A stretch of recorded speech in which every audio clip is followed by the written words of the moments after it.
right, good evening, everyone. We're going to get things underway here. Before we have our work session, we do have an interview tonight. Sharon Henderson, looking to be appointed to the Historic District Commission. Sharon, come on up.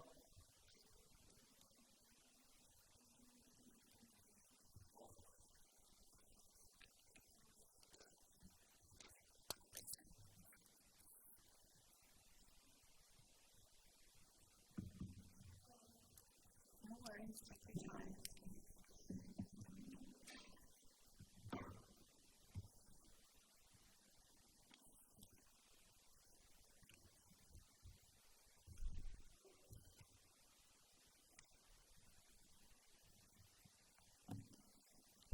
Is that on? Yep.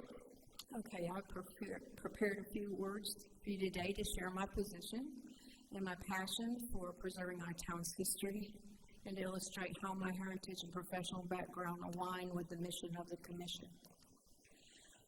Good evening and thank you, South Kingston Town Council, for inviting me here tonight to speak as a candidate for the Historic District Commission.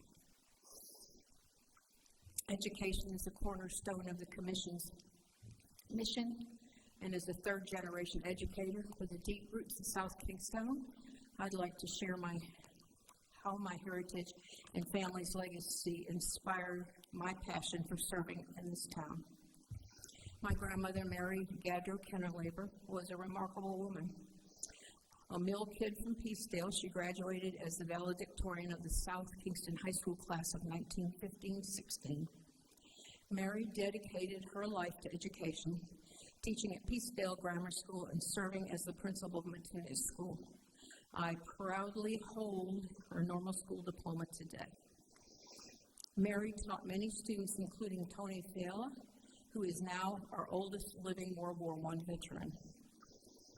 Her son, my father, Alfred Kennerlaber, followed in her footsteps as a high achiever. He was an Eagle Scout with exceptional oratory skills and was selected to recite the Gettysburg Address at the Soldiers and Sailors Monument in Riverside Cemetery during the 1937 Memorial Day Parade. He later became a founding member of the URI School of Engineering.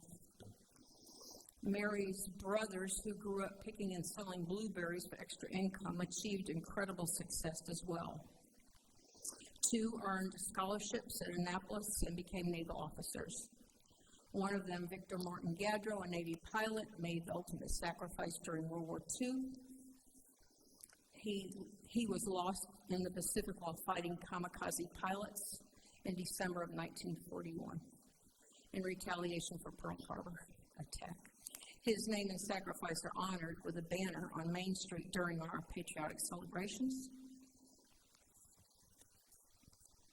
Another of Mary's brothers died in World War I, leaving their mother, Huldah Schuster Gadro, with a heavy legacy. Huldah, whose farm is now home to the Rathskeller, became South Kingston's only Gold Star mother to lose two sons in two wars. My family's contributions and sacrifices are woven into the fabric of South Kingstown's history. This heritage has instilled in me a deep respect for our town's past and commitment to preserving it for the future generations. In addition to my roots in this community, my professional qualifications align with the mission of the Historic District Commission. I hold a master's degree in information studies, which prepared me to serve as a school librarian, and I am certified liaison to the Library of Congress. These roles have honed my skills in research, curation, and preserving historical records, essential components of protecting our town's heritage. While my resume provides further details about my education experience, I hope this brief story illustrates my personal investment in South Kingstown's legacy and my passion for this preservation. It would be an honor to contribute to the Historic District Commission, helping to educate and inspire others about the importance of protecting our shared history. And thank you for your time and consideration. Thank you, Sharon. And I'll just say, the members up here, we do know you, we're familiar with you, and we're very familiar with the significant work you did on the 300th Anniversary Committee, and I want to thank you for that work. sort of demonstrated your ability and passion, for historic preservation, and I think you'll be a great add to the committee. Thank you. I really would like to thank you for your dedication to the town and all of the cool stuff that you know. One of the things that really captivated that you talked about was the project with the QR stones for Isaac Peace Rodman. And to me, that would, I just think it's amazing that you know so much about not only the history, but the practical side of how we could actually add QR codes to our monuments and get it onto the National Register of Historic Places. So I am really excited for you to do that. And thank you. Thank you. Sharon, I just wanted to echo my colleagues' comments tonight. You're tenacious, you have passion, and I'm excited for you to get to work. Thank you. I'll try and be just as brief. Your work single-handedly bringing Isaac Peace Rodman Memorial to the town's attention, and the work that you've done to preserve and try to promote that knowledge of history has been impressive. Thank you, Sharon. All right, it's going to move us next to our work session with the Housing Authority. So members of the Housing Authority, I invite you to come on up to this table to our left over here.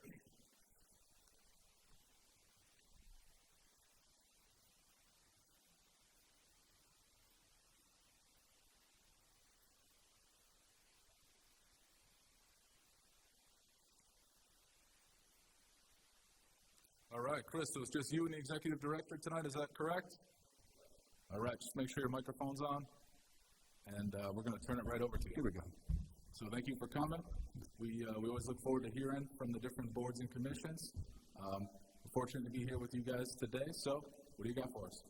Well, thank you, and just to try to keep sensitive to the schedule, I just want to say that when I was appointed by the council initially in 2020, we were looking at two critical problems at the Housing Authority. The first was trying to turn around operations, and the second one was to try to do something with the core problem of the severely dilapidated housing that was serving 52 families. We were able to have a great interim executive director who's sitting back here, Mike McLaughlin, but then Laura Lee came on as our CEO a little more than 4 years ago, and I'm going to turn over the operations piece and let her describe it because there's some really good things that have been going on.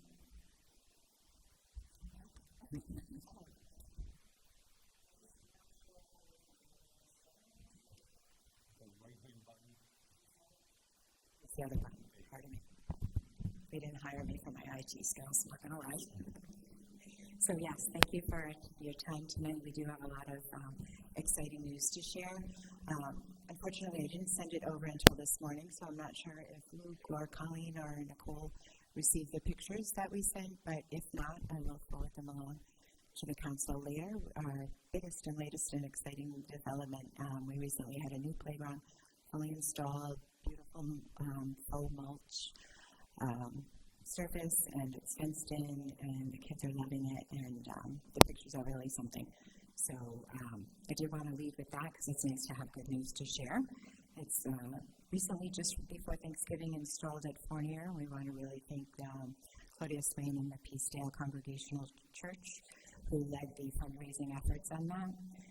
We were also the grateful recipients of donated labor from Davitt Design Build, Key Construction, and South County Sand and Gravel, and they all pulled together to make this beautiful thing happen for the kids. So we're so grateful. Those aren't our only winning collaborations. In the past couple of years, we've been able to establish ties with the Education Exchange, and they are providing workforce development services for our residents. We're also working closely with Tri-County Community Action, and their efforts include LIHEAP, which is Heating Assistance, Outreach, and Engagement, helping the residents to sign up for that. They're providing workforce development services as well, and case management. We're working with Tides Family Services, and they're from Newport. They're providing behavioral health care and consulting. And they came in the summer to do some kids events weekly. and they're coming right before Christmas to have a mini canvas painting for the kids, so that should be fun and messy and fun. Other partnerships that we're working on are with St. Vincent de Paul. They come and provide weekly meals a couple times a week to many of our residents. They help out with rent assistance. They're doing budgeting skills and financial literacy as well. We've been really fortunate to have a nice connection. Yay! I have to just take a moment of exuberance because I'm so grateful to see that it really replaced a derelict situation with the playground that was there. So thank you to all of the donors on that. So as I was saying, the police department has been really helpful. They've come to do some events for the kids with us. They were a big part of our summer cookout. Just this week, Officer Zoglio and Sergeant Marquis came with some tickets for the PCURI game, and we had a raffle, and a grateful family was able to attend. The Lions Club was able to raise some money for us to refurbish the basketball court, new nets, and finishing and painting. Johnny Cake Center has been a real help with rent assistance, counseling, kids events, and working with the adults as well, so we're always grateful for their help. And First Church of God organizes a big summer cookout with food trucks and water slides and kid-centric things, and they partner with Johnny Cake, Alcina Police, and South County Health to put that event on. A lot of these partnerships have been possible because of some of the grant funding that we've received, so that we've been able to donate and engage in these events. In the past, just this year, we received an FSS grant from HUD. That's a family self-sufficiency grant.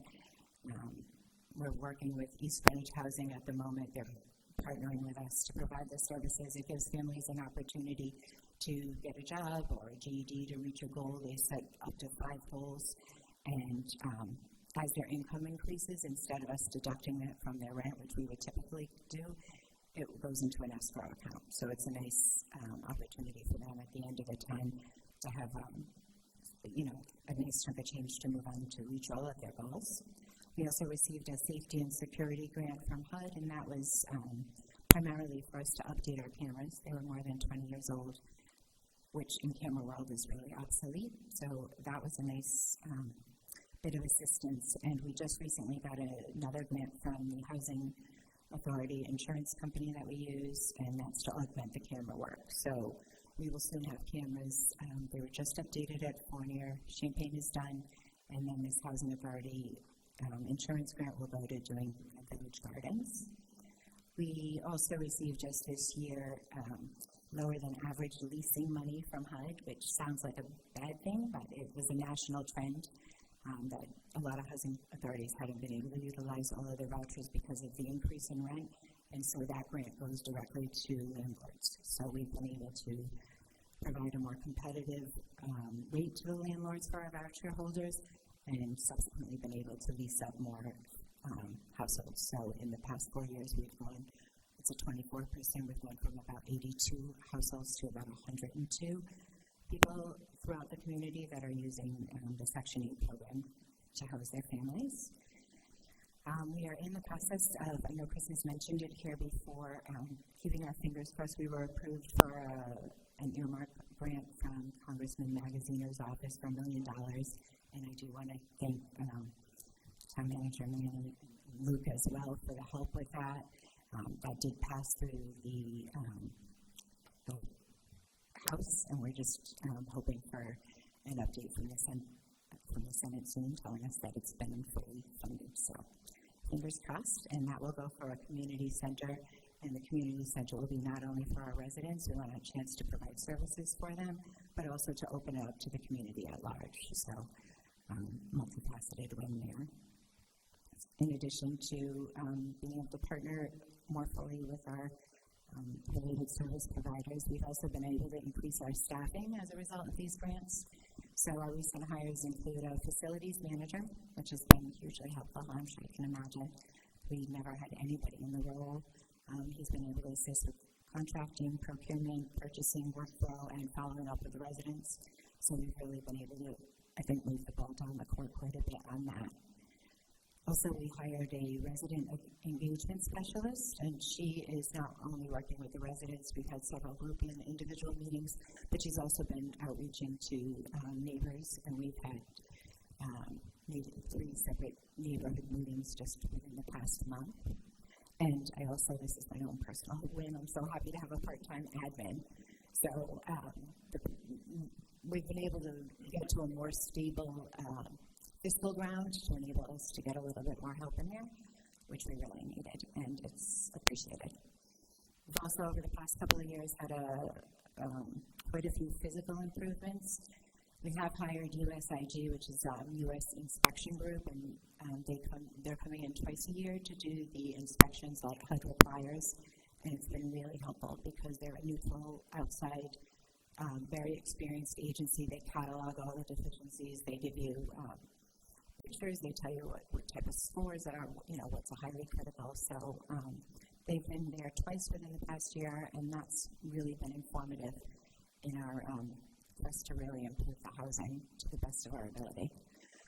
We also had an opportunity, and we've used the bulk of our capital funding to address some life safety improvements, and those include things like enhanced emergency lighting, and those are in the apartments, in the hallways, in the community areas, and also in the mechanical rooms, which we never had. All of the apartments now in the community areas have carbon monoxide detectors. We've updated the electrical to include, I want to say GFI circuits. I'm not super savvy about that, but they are the safer circuits. So, yay. And we've installed scald protection faucets in the community restrooms. Other improvements include the exteriors at Fournier and Champaign on all the buildings that hadn't been resided in the past few years have been newly painted. We have done siding and gutter repairs, a significant amount of fencing repairs at Fournier and Village Gardens. The deck has been essentially replaced. Huge chunks of it had been repaired at Village Gardens as well. We had to do some parking lot upgrades. There were sinkholes that were just being kind of a Band-Aid approach, but those have been improved. And as discussed, we have a much more modernized camera system. Fiscally, we're in a much more stable ground, still a lot of constraints, of course, as you can imagine, for a small agency, but as mentioned, the voucher utilization has increased, and not only does that help our families, but also there's some administrative funding affiliated with each voucher, so the more vouchers you are able to provide, the more income we've been able to generate. We've also reduced our rental arrears by 12% in the past year, and we just received our finalized 2023 independent audit with no findings, no corrective actions required. Yay. So happy to answer questions, or happy to let Chris augment anything I forgot. One of the things that I'm acutely interested in is the status of the redo, and I know that the first application was rejected and that we needed to submit another one. So I'm wondering if we could maybe talk a little bit about that, and then also. We've spent a lot of time over the last 6 months discussing housing projects in some of our vacant school buildings. And so I really want to make the distinction that this is a totally separate entity from those projects. This is more of a federal project, federally funded. And that traditionally the housing at Fournier and Champaign has been geared towards an AMI, or average median income, which is about 40% of the average, whereas moving forward, this is going to move up to like about 80%. So it's really a big shift in thinking. And also I wanted to highlight that we do have some beautiful renditions of what we believe.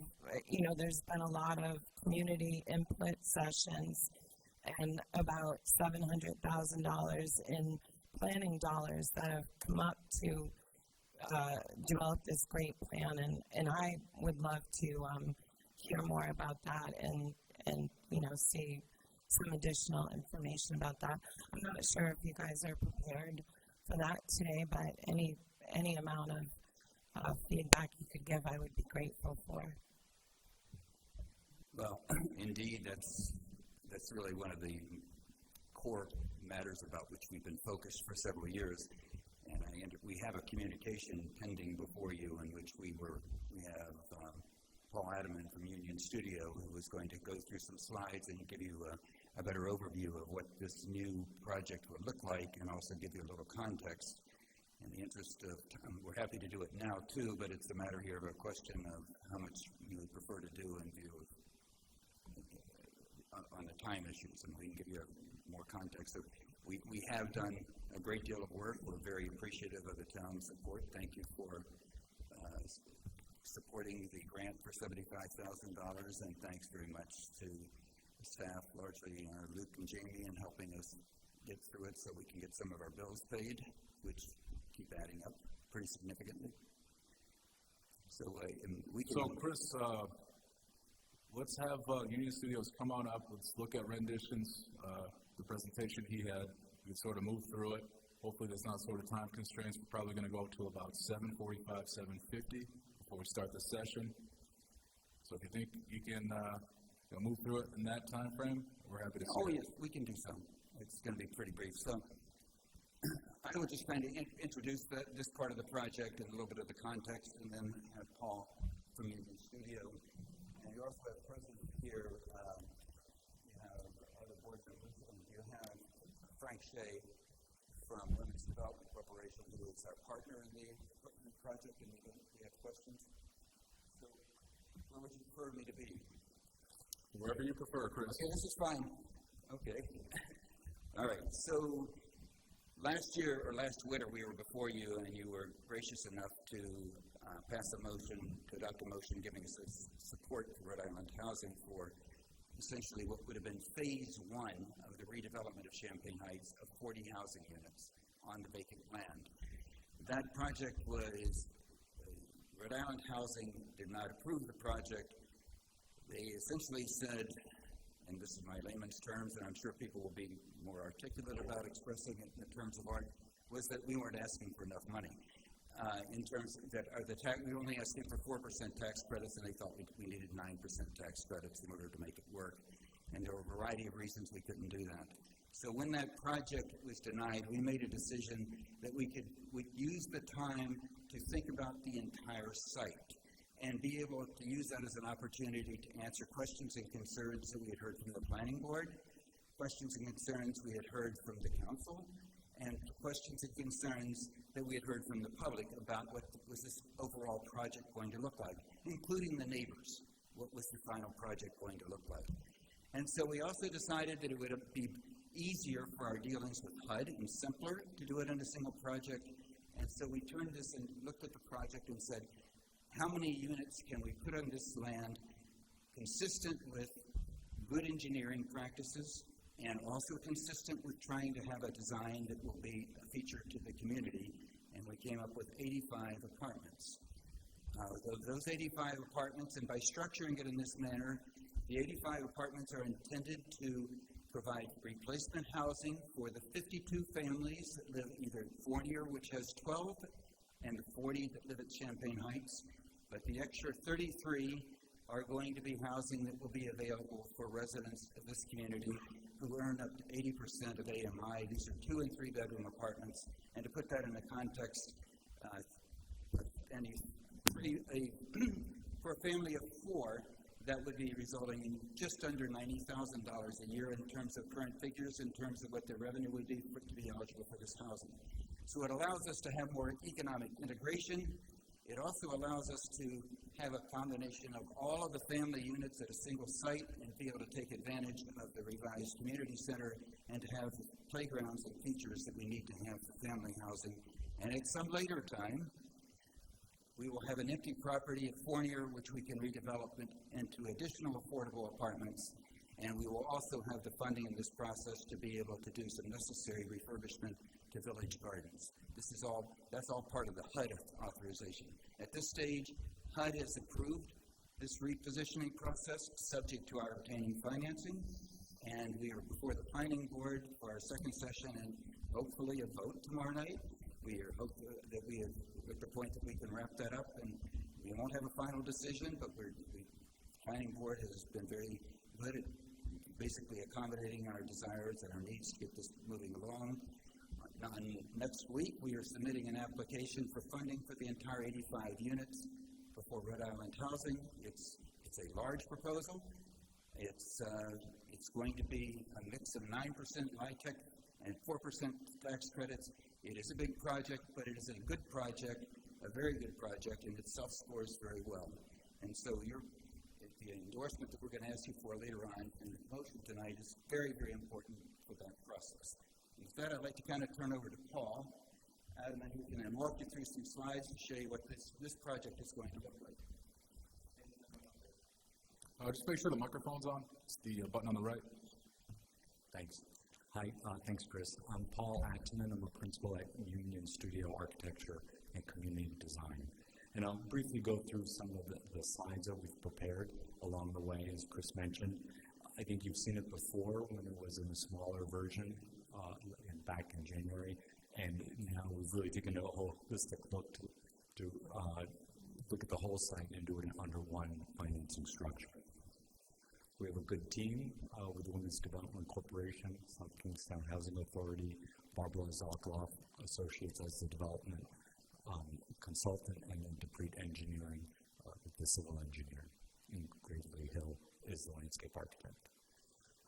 Union Studio, we're based in Providence. We have 2 offices, a small one in Philadelphia as well. And I think you've been familiar with some of our work here in South Kingstown over the last few years.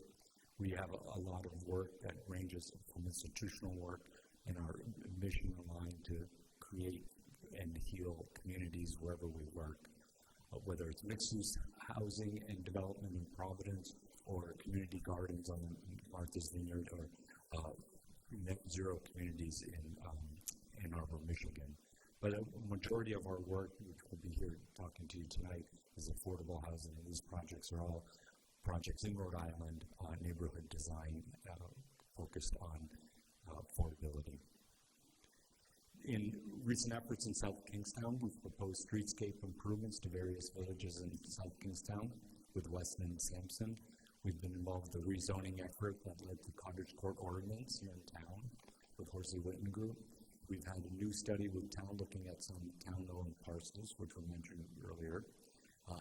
We're about to do the contract administration for the Wakefield EMS building, and then several projects with private developers. The site you're probably very familiar with. This is an aerial where there's existing 52 units at Champaign Heights in a large field on the back end, the south end of the site that we'll be utilizing. The proposal is for 85 dwelling units. This is the proposed plan as built out. You can see that the existing buildings over time will get demolished and families will be moved to the new housing. This here is a landscape plan showing some of the amenities that we're proposing, which are a lot of green space, some larger ones and smaller ones interspersed throughout the neighborhood.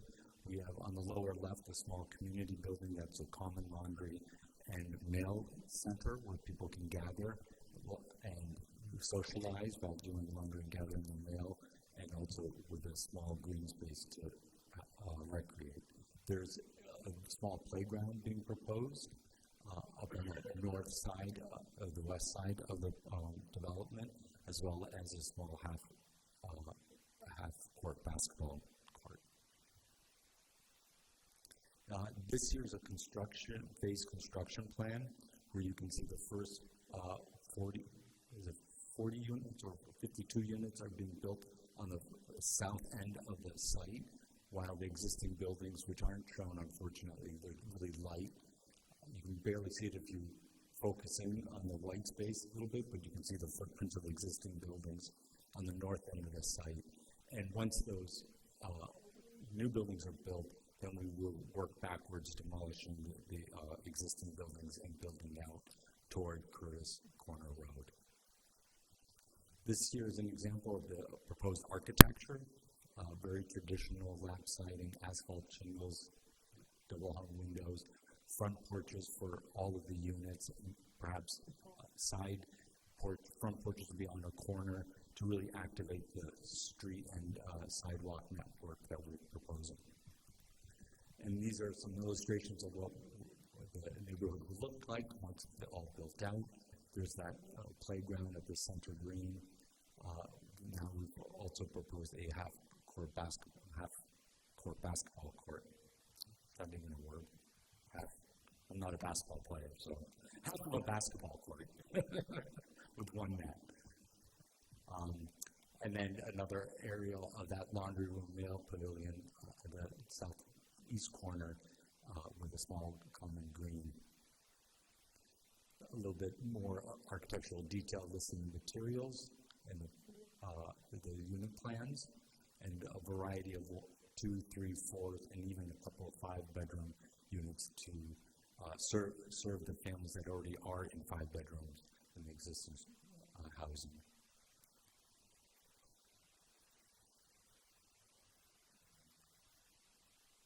And that's it. So I'd be glad to answer any questions that you may have. All right, thank you. Any questions? So I'm very happy that you have a partnership with between Union Studios and the Women's Development Center. I'm really happy that that's been the situation from the start. That's something that I would really like to see going forward with our other properties, because I believe that it allows us to have a much more reasonable and realistic idea of what we might be able to find funding for. So I do like that a lot. One of the things that, along that same line, that I do have questions about is that I understand that so there's a partnership between Union Studios with maybe not a partnership is probably not the right word, but what I'm interested in is like the fee structure. So what I understand is that maybe some of these design services will be included as part of your work with the Women's Development Corporation. And so I just kind of want to understand that so that in our other dealings that we can get a similar arrangement. So let me just kind of explain briefly the arrangement. The Housing Authority owns the land. The Housing Authority will lease the land to a joint venture which will be comprised of 2 partners, Women's Development and SKHA Services and Development Corporation, which will be the owners of the housing. The contracts will flow from the joint ventures. Right now they flow from the affiliate to Union, to Dupree, to Barbara Sokoloff Associates, to our HUD consultants, to the various other contractors who are providing a great deal of assistance. Our involvement with Women's is very important, and Frank is here to help explain it to you. In large part, they have a good, strong, demonstrated record of developing, building, managing, operating this type of housing, and they are involved to make sure that it is managed properly. They will be actually responsible for management. They will also be responsible and may be the clerk of the works in overseeing the construction from the owner's perspective, since they have more expertise. And they will be our partners throughout this process. They will also assume some management responsibilities with respect to Village Gardens, which will have a different ownership structure, which I won't, that's more time than we have tonight. But Women's is a Nonprofit? Right, yes. So Frank, if you wanted to... Sure, yeah. So we're a nonprofit. We've been around since the late 70s. We manage about 1,100 units throughout Rhode Island, a little bit into southeastern Massachusetts. 700 of those we own ourselves, and about 400 we manage for other people, kind of from Westerly to Woonsocket to New Bedford, everywhere in between. We have 70 units currently that we own and manage in South Kingstown. and another 300 total in South County. The structure that Chris described is kind of required by the tax credits, which are the key element of how projects like this get funded. In the old days, HUD would give some money to a housing authority, they'd build something, and then every year they'd give them less money to maintain it, which is, not unique to, Champaign Heights, but kind of nationally the problem. So HUD has set up these programs to incentivize, these kind of partnerships to do this kind of redevelopment. You asked a question earlier about the AMIs, and so one of the big advantages of our coming back with 85 units all at once is, we can account for the 52 families currently in the two developments who will get housing at the same, cost to them. Terribly sorry. But then also we'll be able to add other affordable housing limited at 80% of median income. And because we're doing the 85 units, at the same time, we'll be able to intersperse them. So it's not like this side of the street or the people, who were previously in Champaign Heights, but there'll be a lot more economic integration, which we see as a big advantage to this development. So I better stop because we've probably gone over. Can I just ask one question? Are there going to be laundry hookups, or is there just going to be one laundry room for the whole place? Two shared laundry spaces. So one will be in the management building up front, and one will be, kind of tucked in back on the site. I think it's that little building there. Is there any way to add laundry hookups to each unit? There isn't. It becomes really difficult. There will be laundry units in the handicapped units, but it becomes a real kind of cost and energy and management issue, to have units in each, Do you think we could get more, though, than just two? Oh, two sites with... Could we maybe get a third site?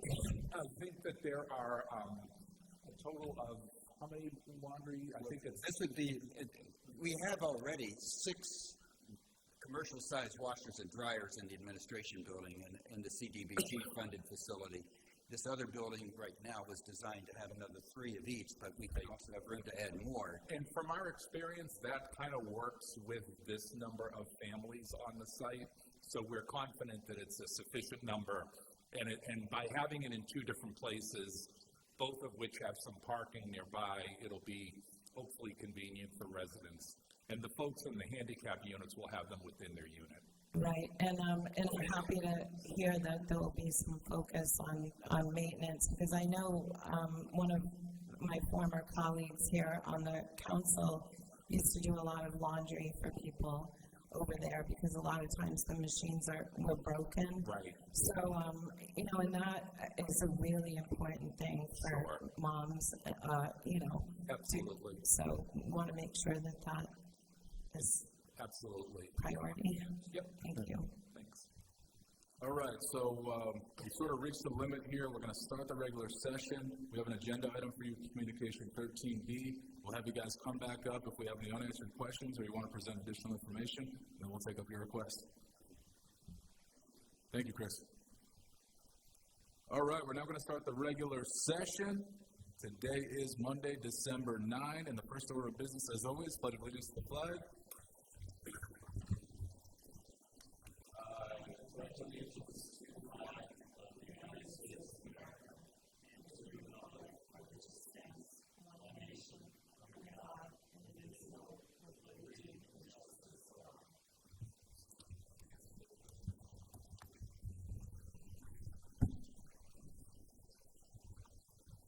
All right, next on the agenda is the land acknowledgement statement, which I will read. The town of South Kingstown pays homage to the indigenous people and land on which the town is now located.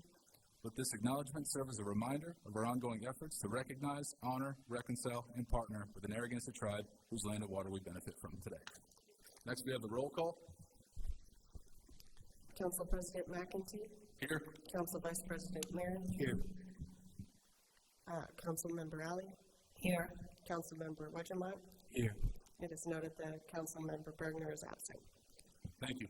It's going to bring us to item 5, approval of minutes of previous meetings. Do I hear a motion? Motion to approve item 5A, B, and C. Second. We have a motion and a second. Any discussion? All in favor? Aye. All right, that passes. It's going to bring us to item 6, the consent agenda. Do I hear a motion? Motion to approve the consent agenda items 6A through J. Seconded. We have a motion and a second. Any discussion? All in favor? Aye. All right, that passes. All right, while it's fresh, we're going to move communication item 13B right up to the front here. A letter dated November 15, 2024 from Christopher Little, Chair, South Kingstown Housing Authority, requesting a resolution in support of the agency's application to Rhode Island Housing for low-income housing tax credits for the Champaign Heights Affordable Housing Development. Chris, come on up.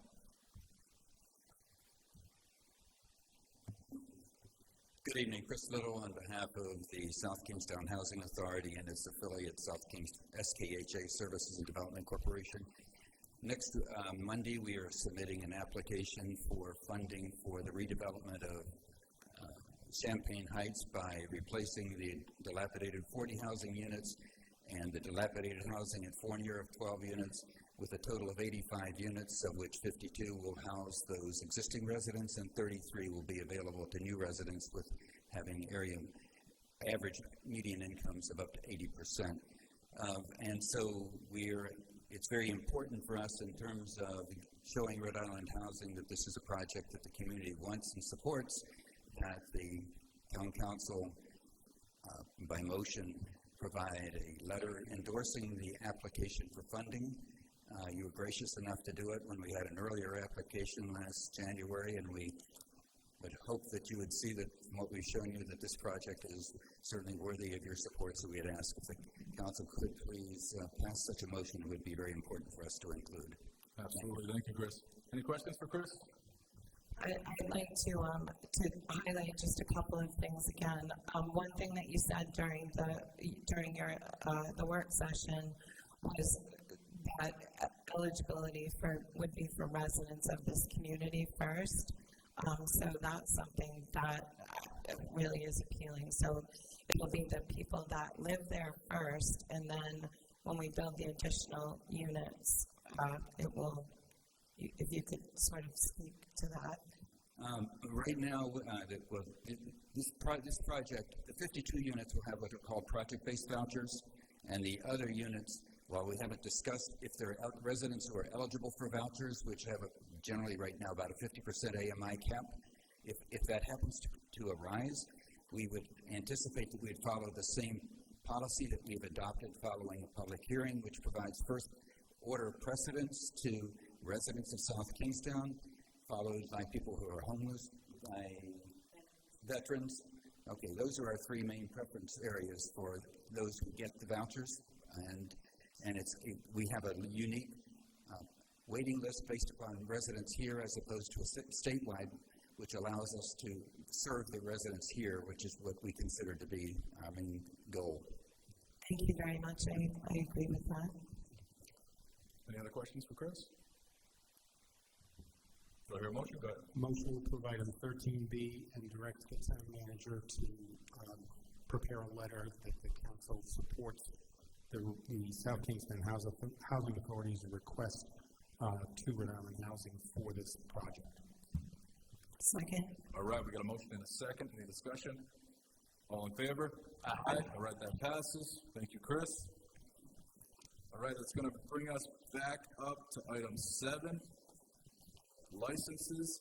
A is a resolution granting a temporary mass gathering permit to Sons of Liberty of Kingstown Road, Wakefield, to hold the 10th annual Whiskey Wonderland holiday on December 13, 2024, from 1 p.m. to 9 p.m. Application by Brian Ricard. Brian, if you're here, come on up.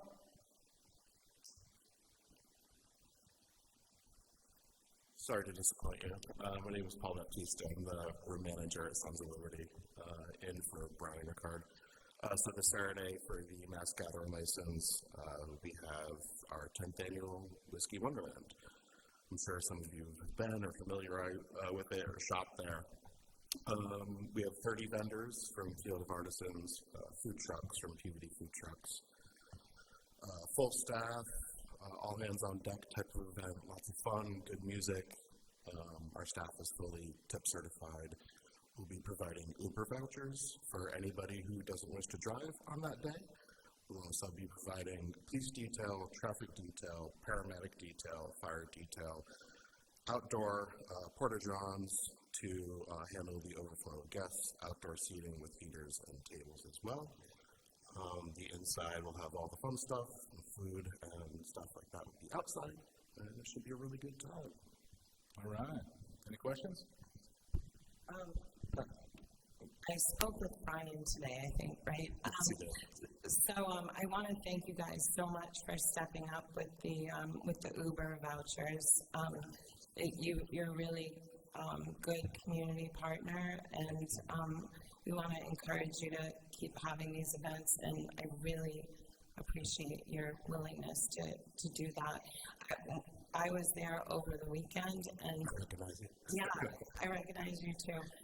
And I was happy that there was something up that said like 3 drinks maximum, but even still, like that can be a lot depending on who the person is. So I'm super glad that you were so receptive to that.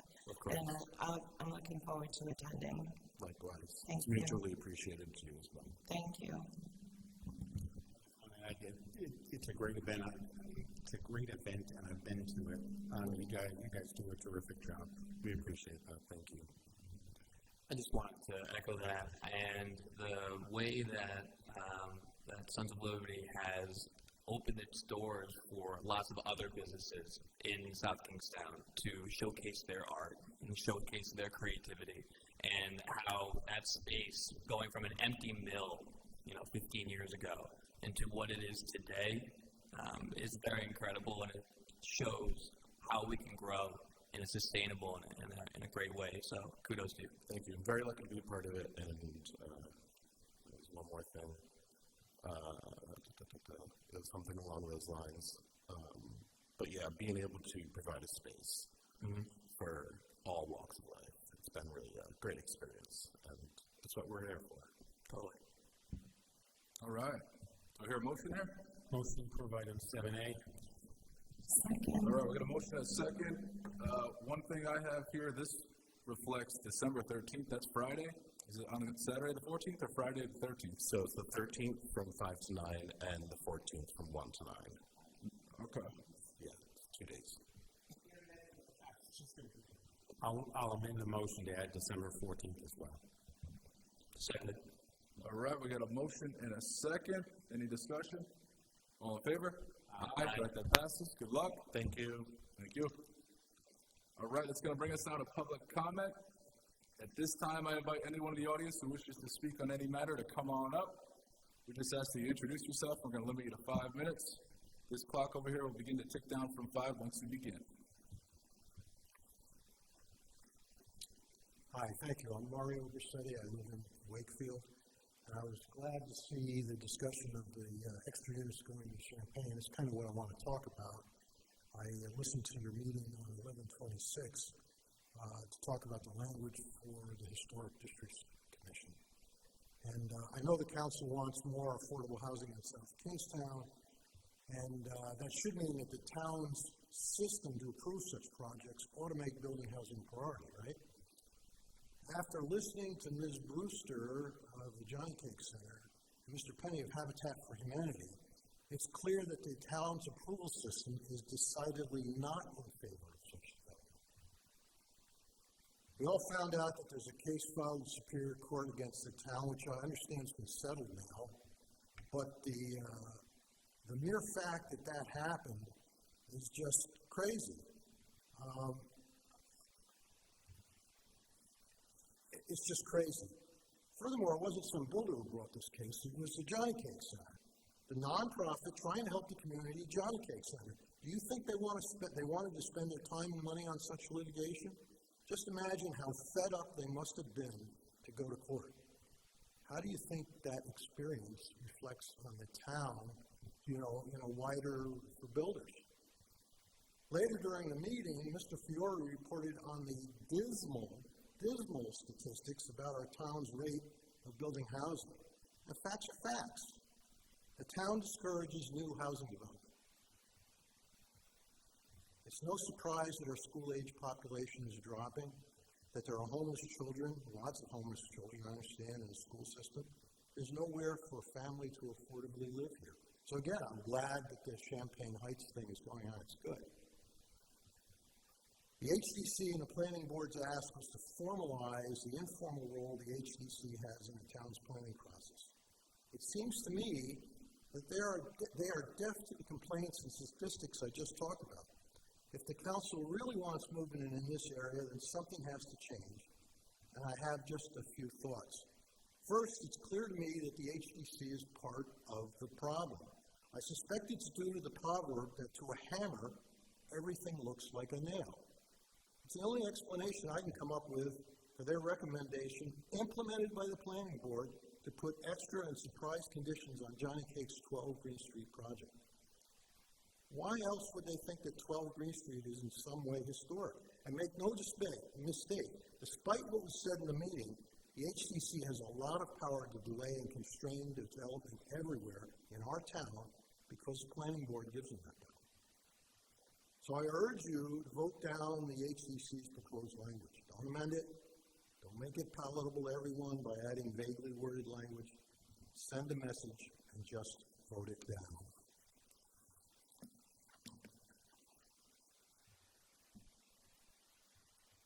Well, that's just the first step. The hullabaloo around this is really an opportunity for change. Hopefully the council and the town manager will work towards that change and use feedback from people like Johnny Cake and Habitat for Humanity about what's needed. Now, I realize that government is a difficult exercise in finding ways to balance various public interests. More than that, I'm grateful, and we should all be grateful, that folks want to work for the town, serve on the town council, and participate in the town's various boards. I also know that it's easy for an outsider like me to criticize, and perhaps I'm wrong. But something's got to change in the way things are done in the town's building approval process. Insanity can be defined as doing the same thing repeatedly and then being surprised that the results don't change. And so that's my bottom line. Recognize that there's a problem with housing here and deal with it. Shake up the system. Thank you. Thank you.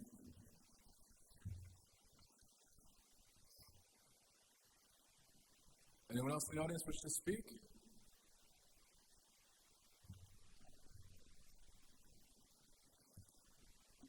Roberta Mulholland. Speaking about the proposed Homestead legislation, most of it's the same as all the other towns that have it, but in comparing the towns that do have enabling legislation, I noticed that they go from a not to exceed 15% to a not to exceed 45%. So if you look at your legislation, you can see what I'm talking about, of the assessed value. So wondering, have you talked about this, or is this the first time you're going to talk about it? Okay. So that's one of the things that would concern me. The not to exceed number of units, those go from 3 to 5 throughout the 8 that I have. Residential and mixed use. We have residential and mixed use. There are 1, 2, 3, 4, 5 out of the 8 that have no mixed use. So those are the kind of things I'm interested in hearing Mike's explanation. The problem with not being able to speak on the new business items is we don't get to hear what Mike's going to say in your discussion. So I wanted to bring those things up. Thank you, Roberta. Go ahead. Roberta, if you want for a minute, I can clarify just a little bit. This is the start of the process, and the first thing that we needed to have was a resolution from the town council to submit the legislation. I seriously doubt this is going to be the final version of the legislation at all, and there will be public hearings and opportunities for public input as we go through the process. My expectation is it'll be June before there's a final bill voted on in the legislature. But this was the process I was told we needed to start. Oh, Roberta, come on up.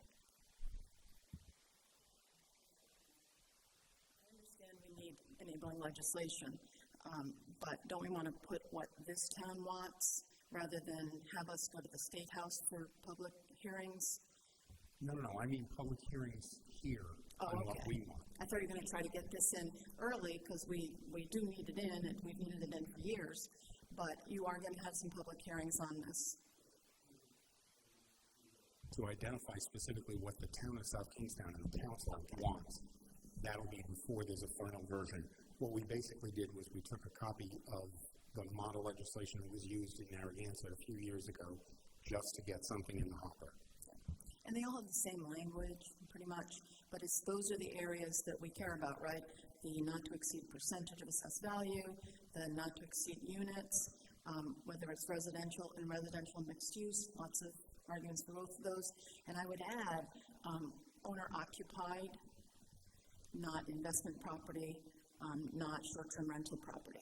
Those are just some things. Thank you, Roberta. All right, anyone else in the audience wish to speak?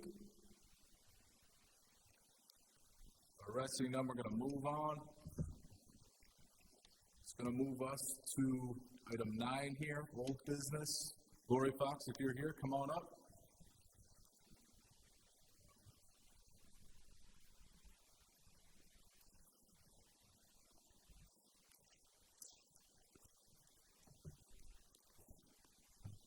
Good evening, thank you.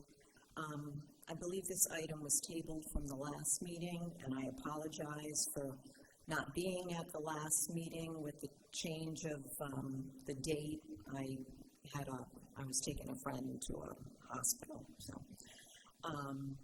about a year ago, just to give some history on this, town staff was looking for a new option for agenda management system. Currently, our process is very manual. We pay for a service that we give a company the Word documents, PDF documents. They basically meld the information together on our website so that the council and also the public can see the information. Behind the scenes, staff is, sending emails back and forth or putting files into folders and moving them around in order to get them approved in a timely manner to meet the open meetings regulations. So staff wanted to look at something different. I checked with some other communities to see what folks were using, brought in a couple of vendors to do presentations. The team, which was from the town manager's office, the town clerk's office, planning, and the zoning building departments, reviewed the demos and agreed upon Civic Plus. We were lucky enough that we have a relationship with them. They house our website, and we're actually looking at adding on a new recreation system with them next week. Because of our relationship with them, they were offering current customers, end-of-year discounts. So when I saw the opportunity to save another $3,300 approximately, I brought it to Deputy Manager Luke Murray to see if it was something we were interested in moving on. I also checked with the procurement officer to make sure we were meeting our purchasing rules and regulations. And because the price is under $10,000, it's $9,815. And it's also GSA procurement cooperative agreement. The procurement officer said we did not need to bid the item, so I put it forth to the council. There's a number of time-saving functionality we'll get with this. There's built-in workflow, so departments will be able to peruse information. Right now, if I have, say, a contract award going to council, I normally will email the procurement officer, who will in turn send it to the finance director via email to get it to Mr. Manny for his approval before getting it to the council. This will all workflow automatically. It will also post automatically to our website, so that saves steps for the staff liaisons to post things to the website. The plan is to work with zoning and building planning departments to kind of pilot it to see that it's going to work prior to doing anything with the council agenda. All right, thank you, Lori. You're welcome. Any questions? Sounds like it will make things somewhat easier and more efficient, which is what we need, and we've heard, from various folks tonight. So I'm happy, and I appreciate you explaining the process to us. Yes, it will, I think, definitely improve the process. And also, after the first year of the pilot, we'll actually save approximately $10,000 a year from current cost. Great. So, Lori, safe to say the town has experienced some sort of challenges or roadblocks with clerk base over its time with them as the vendor, which has led to the town seeking out alternative vendors for a similar or better service? Yes, we've had some issues. Some of the departments, again, because we're sending files to the vendor who has to manipulate them into the current format, errors happen. You get so many hands touching the same paper, you end up having miscommunications and errors.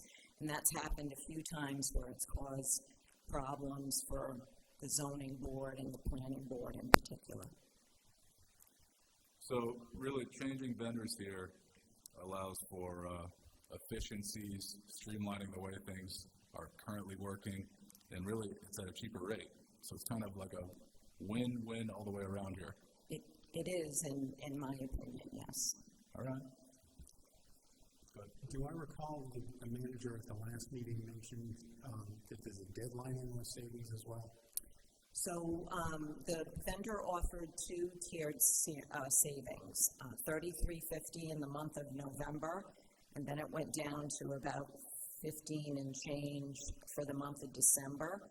But because we do use them for our website and also going to them for our recreation management, they said they would hold the $33.50 discount for us. You're welcome. All right. Any other questions for Lori? All right. Do I hear a motion?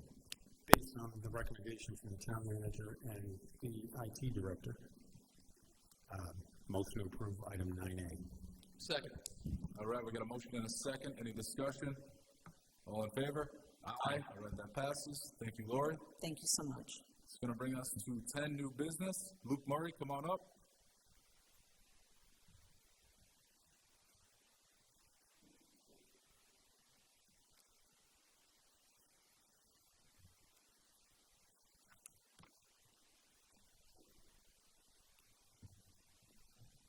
Thank you. I'm here to present the SKMEA South Kingstown Municipal Employee Association contract. We have a tentative agreement. First, I'd like to thank the union. I do feel that they bargained in good faith. It was amicable. We made concessions on both sides. There was a great discussion that happened, and we kind of, where we had impasse, we met in the middle on many things. So although it was a long negotiation, I think it was productive, and that's what we'll be going through tonight. I also want to thank the employees who have been patient through this process. We have really hard-working employees here. They'll be affected by this contract, and obviously they were kind of put on hold as of July 1st as we've continued to negotiate. So I really appreciate their patience, and we're working hard to come to this resolution. So what I'll be going through tonight is the highlights. I did share with the council a deeper dive as well as the contract, which was attached to the agenda for public viewing. I'm certainly glad to answer any questions along the way here. So currently there's 48 full-time employees that are represented by the SKMEA NAA union, which represent 43 positions. So we have obviously more employees slotted into positions. For example, town clerk's office, we have 4 town clerk office clerks. That's an example of sort of how that works. Negotiations started in May of this year, so it's been a long process. 7 in-person negotiation meetings. There was 5 members on the negotiation team from the union side, and effectively 3, at times 4 on our side that negotiated the contract. As I've stated before, we have provided updates in executive session of the town council, so just so the public knows, this isn't the first time the council has heard this. We've provided progress updates throughout the process to make sure that you're involved and any questions or concerns could be relayed. So we have a tentative agreement that was passed by the majority of the SKMEA membership, by a large majority of the SKMEA membership, and we're hoping that the council see fit to move forward tonight. Agreement highlights, so as with the other two contracts that we've negotiated over the past couple of years, including IBPO and the most recent EMS contract, we've done a complete ground-up rewrite of the contract. It's important because the contracts hadn't been updated in some time, and there was vagueness in some of the language that led to some issues along the way in personnel and dealing with a number of contract items. So we wanted to make sure we got those resolved.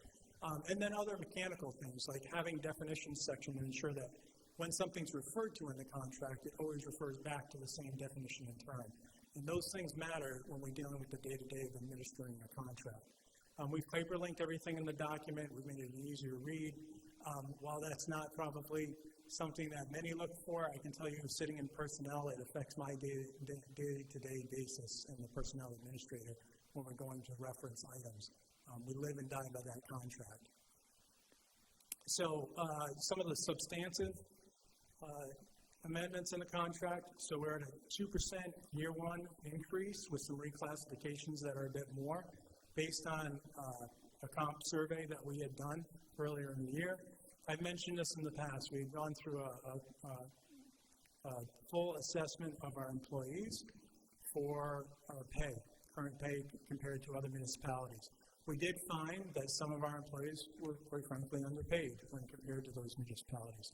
We're having trouble recruiting, and we're having trouble retaining. We've said this before, it's nothing new, and we're not the only ones. So the big part of, one of the big goals was to affect those two areas under this contract, which was important. But I will tell you that the union came in at 4% across the board, which, again, is not uncommon given the current climate. We came out of COVID, we had high inflation. Many contracts were flatlined during that time. And so we came out of that, many employees were looking for more, especially in the competitive market with low unemployment.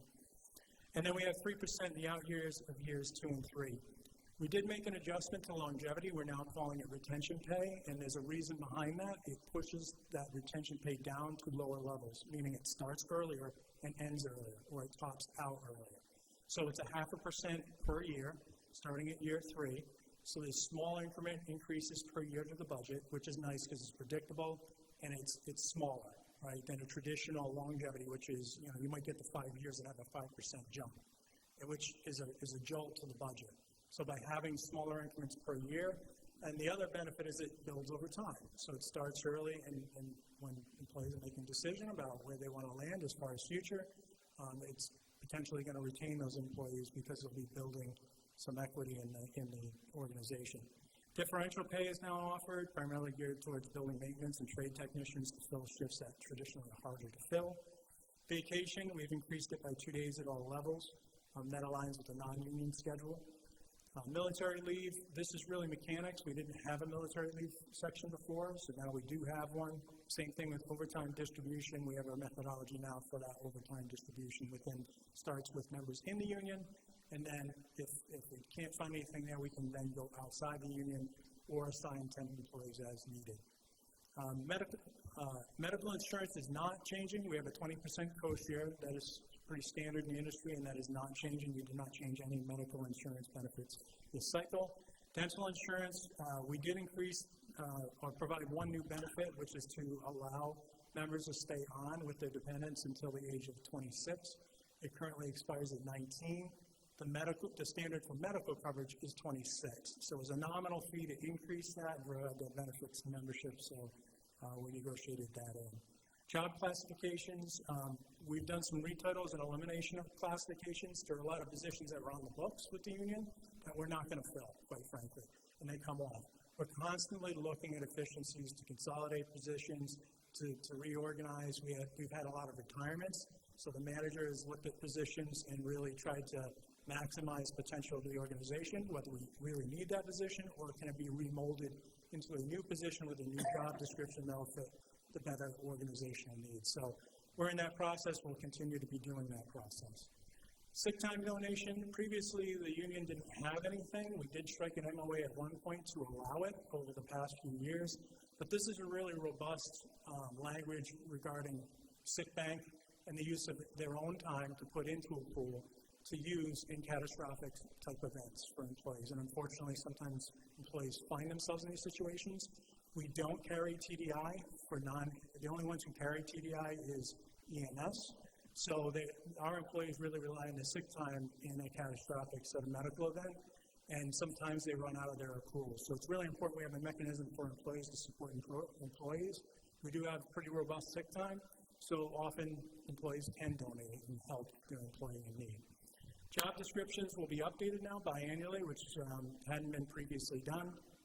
We now have a wellness incentive, which follows the Council 94 current contract, of $500 to get a dental and medical checkup, as well as participate in Rhode Island Interlocal Management Trust wellness events, and continue that. So that's a positive. We're always trying to improve our wellness.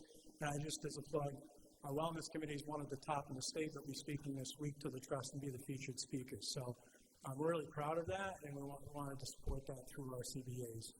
The wellness pool, we're inputting $100 per member into a grant program that will be administered by the wellness program. And again, it's to really further those wellness supports for our employees and ultimately drive down, hopefully, the cost of the health care. We've amended the position and pay allocations schedule. As I said, we have reclassified some positions. So the bottom line on the fiscal impact is $603,732, right? And that is fairly close to what came in by the unions, is $615,000.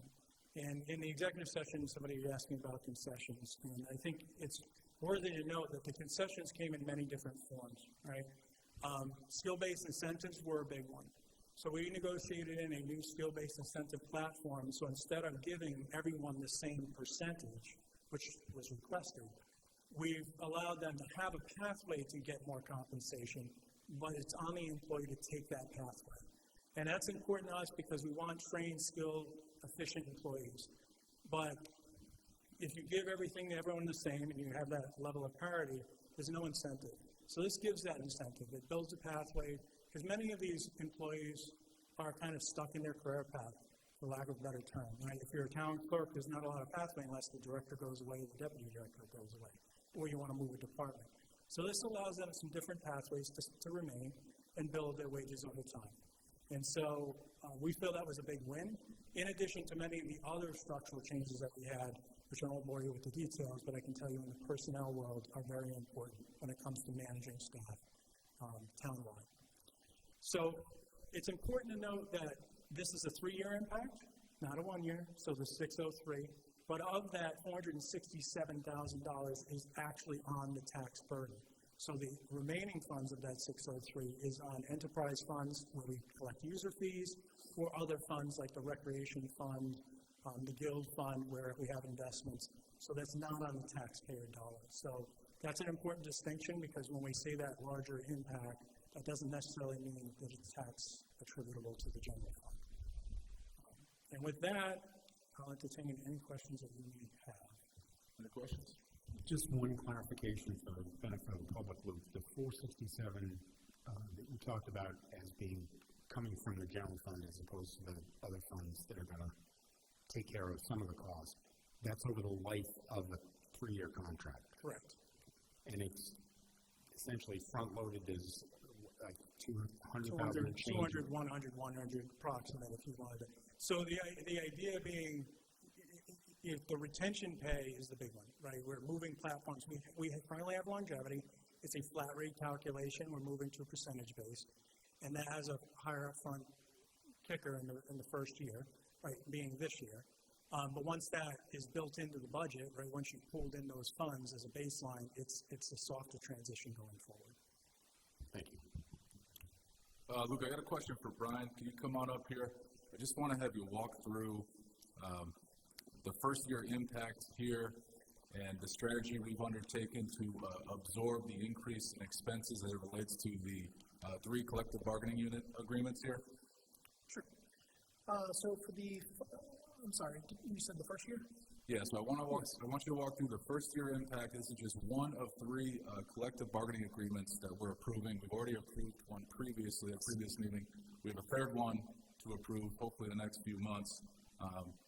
We've set aside, $400,000 of our general fund to absorb increases related to these collective bargaining agreements. I just want you to walk through that strategy a little bit and what you're going to recommend for funding any increase above the 400. Sure. So within this contract, as Luke had mentioned, year 1 for the general fund, the impact is approximately $263,000. The balance of the funding within the first year are the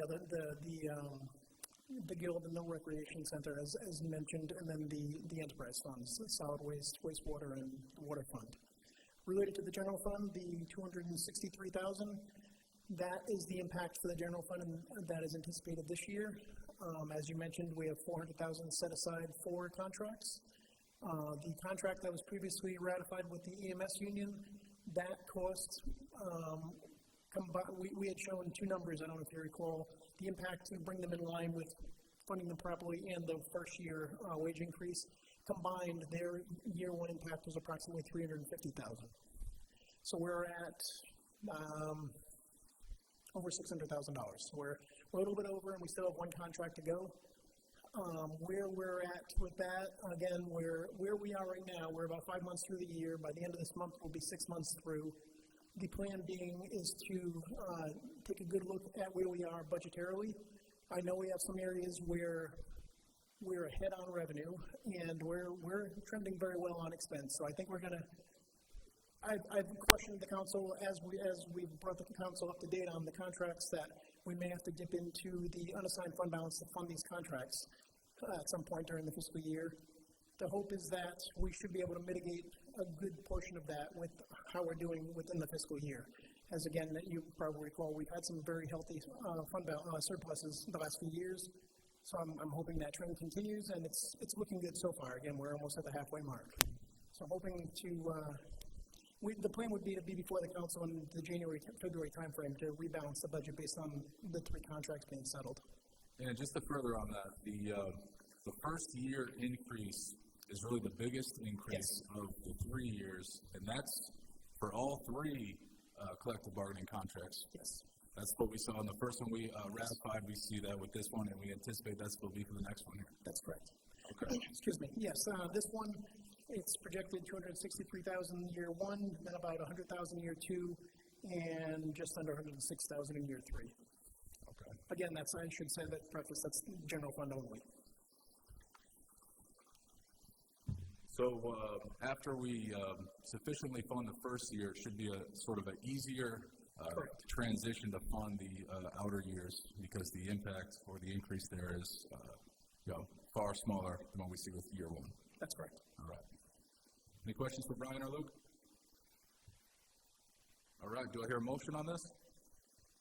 Motion to approve a resolution and authorize the town manager to sign a 3-year collective bargaining agreement with the town and South Kingstown Municipal Employees Association, National Education Association of Rhode Island, effective July 1, 2024 through June 30, 2027, as described in the memorandum from the Deputy Town Manager to the Town Council dated December 3, entitled SKMEA Labor Contract Tentative Agreement. All right, we got a motion. Is there a second? Second. We got a second. Any discussion? Go ahead. I just want to point out and appreciate and thank the town manager and Luke and the rest of the staff for all of this effort on these contracts to essentially reorganize and strategize how we approach labor relations because retention has been an issue across the board, and you seem to be doing a good job addressing that in the contracts. I want to echo that. Talent management in the 21st century is key to having the town run well, and I think that this is going to put us in a good place to try to retain and get more staff to run this town. So kudos. All All right, keep up the good work. We got one more to go. All in favor? Aye. All right, that passes. Thank you. All right, it's going to bring us to item B. Chief Moynihan, come on up.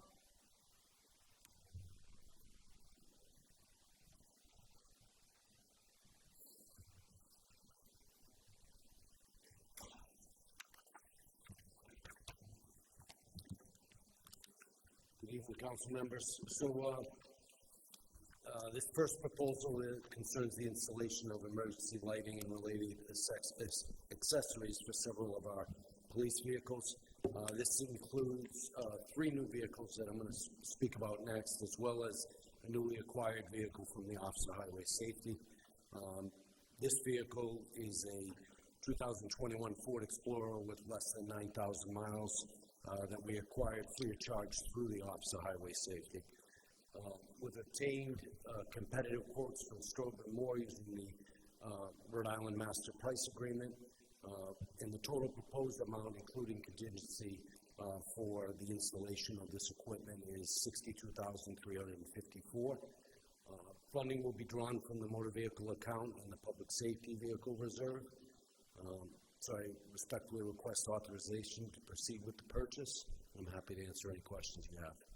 All right, any questions for the chief here? Let's move to the next item. We'll take them in a block here. Sure. The next one I'd like to present, proposal to acquire 3 new police vehicles. These vehicles are critical to our fleet management and operational readiness. One vehicle will replace a vehicle that was totaled in June of 2024. Another will replace an aging frontline vehicle, which will then be repurposed for our animal control officer. And then the third vehicle represents a necessary fleet expansion, so we'll be adding 1 additional vehicle to the fleet in addition to the vehicle that came from the Office of Highway Safety. We propose purchasing from the McGovern Municipal HQ under a Greater Boston Police Council cooperative contract. They do have a few 2024s available at a less cost, but we couldn't guarantee or reserve them. We have to wait until, if we have approval for this, then we could entertain looking at the 2024s. If they are available at the time, if this is approved, then we would look to purchase those. And that's at approximate savings of $3,500 per vehicle to do that.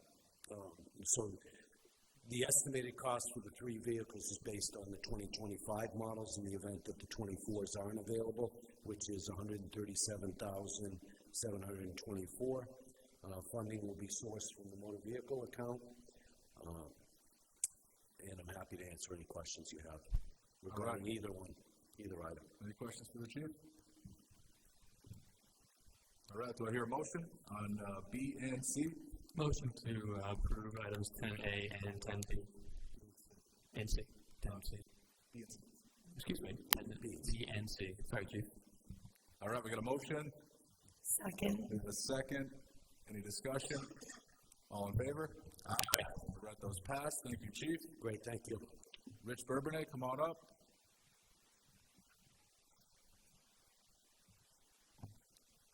Good evening. I have 3 items here. I believe that D is the SCADA system. Is that what it is? We have it as SCADA? Yep, that's right. Okay, so award of contract for SCADA upgrade. SCADA is supervisory control and data acquisition software and hardware is all included in this, but that's what helps monitor our water system. We have a SCADA that's separate, but it's for the wastewater, but we're talking specifically about the water system. It is a software that was developed and originated from R.E. Erickson. We'd like to award them the bid to upgrade the system. Recently, we had a couple of outages, and it's really primarily related to some of the antiquated software that we have. We really need to make an upgrade. We've accounted for this in the capital improvements in previous years, and we'll be using those water system unassigned net assets to purchase to make the upgrades. Thank you, Rich. Just a quick question. I'm not totally familiar with the alphabet soup here. SCADA, SCADA. Is that the big board in Kathy's office that sort of monitors everything? It is, but again, that's a different software, but the supervisory data acquisition software is, it's sort of a general term used for these types of systems. For the water system, it tells us, water elevations in the towers. It just gives us all the information we need to run the system, pressure in the system. If we're having losses, it'll be able to tell us exactly how much water we've lost if we've had a main break or something like that. Generally, if we hear that there's a water break, we can go to the system to figure out if it's, first of all, a big water break, or if it's just a small service. We can tell that pretty quickly. The SCADA system is very important. Also, I want to add one thing, though, that we are asking in this case that we add a whole setup at the DPS building. The DPS building has a generator, whereas we don't have one at Green Hill, at the Green Hill well field. In fact, we don't even have bathrooms at the Green Hill well field. So that's where it's always been housed. I'd like to get that system over to the DPS building so that in the case of emergency, we actually will still be able to do some monitoring of the system at the DPS building. It's either that or we have to get a at some point, we were thinking about putting a generator at the well field. And according to the memo, the funding for this comes from the Water Enterprise Fund. It's not coming out of the town's general. That's right. Thank you. Rich, I want to tell you that one of the most interesting things that I've done in the 2 years that I was on the that I've been on the council is the tour of the wastewater. And so all I could think of when Mike said about the program on the wall, not the real old one that's on the wall, it's so interesting. And you made that tour really interesting, given the subject matter. I find it to be a very it's super interesting. It is. And how the water gets cleansed and levels, yeah, it's very interesting. Vertical. That sounds crazy, but it is. It's just interesting. We'll have to set that up again now. Yeah, I would like that, and I would encourage Jay to go. It's very interesting, very educational. All right, do I hear a motion on this item? Motion to provide item 10D. All right, we got a motion. Is there a second? Second. Second. Any discussion? All in favor? Aye. All right, that passes. Rich, we'll plan that field trip in the spring when it gets warm? Yeah, sure. Not too warm. Generally, as it decomposes, it's warm. This is now moving over to the wastewater system. We do have a trailer-operated jetting system. It's a 2003. We'd like to swap it out for effectively the same system, but just a more modern system. And that's what that item E is a board recommendation to Chadwick, Barras, which would provide us the product is the Equipment Company of America, the 747 high pressure cleaner. Runs at about 2,000 psi. It helps clean most of the conveyance system. It really is primarily due to grease, any debris, things like that. Anytime we have a blockage, we send the Jetta out and the Jetta works the system. We've had a little bit of trouble with the one we have. We'd like to swap it out. They're going to give us $3,000 for that old system. It's $100,000 for this to be paid, $100,867, $800.67 to be paid from the Wastewater Enterprise Fund.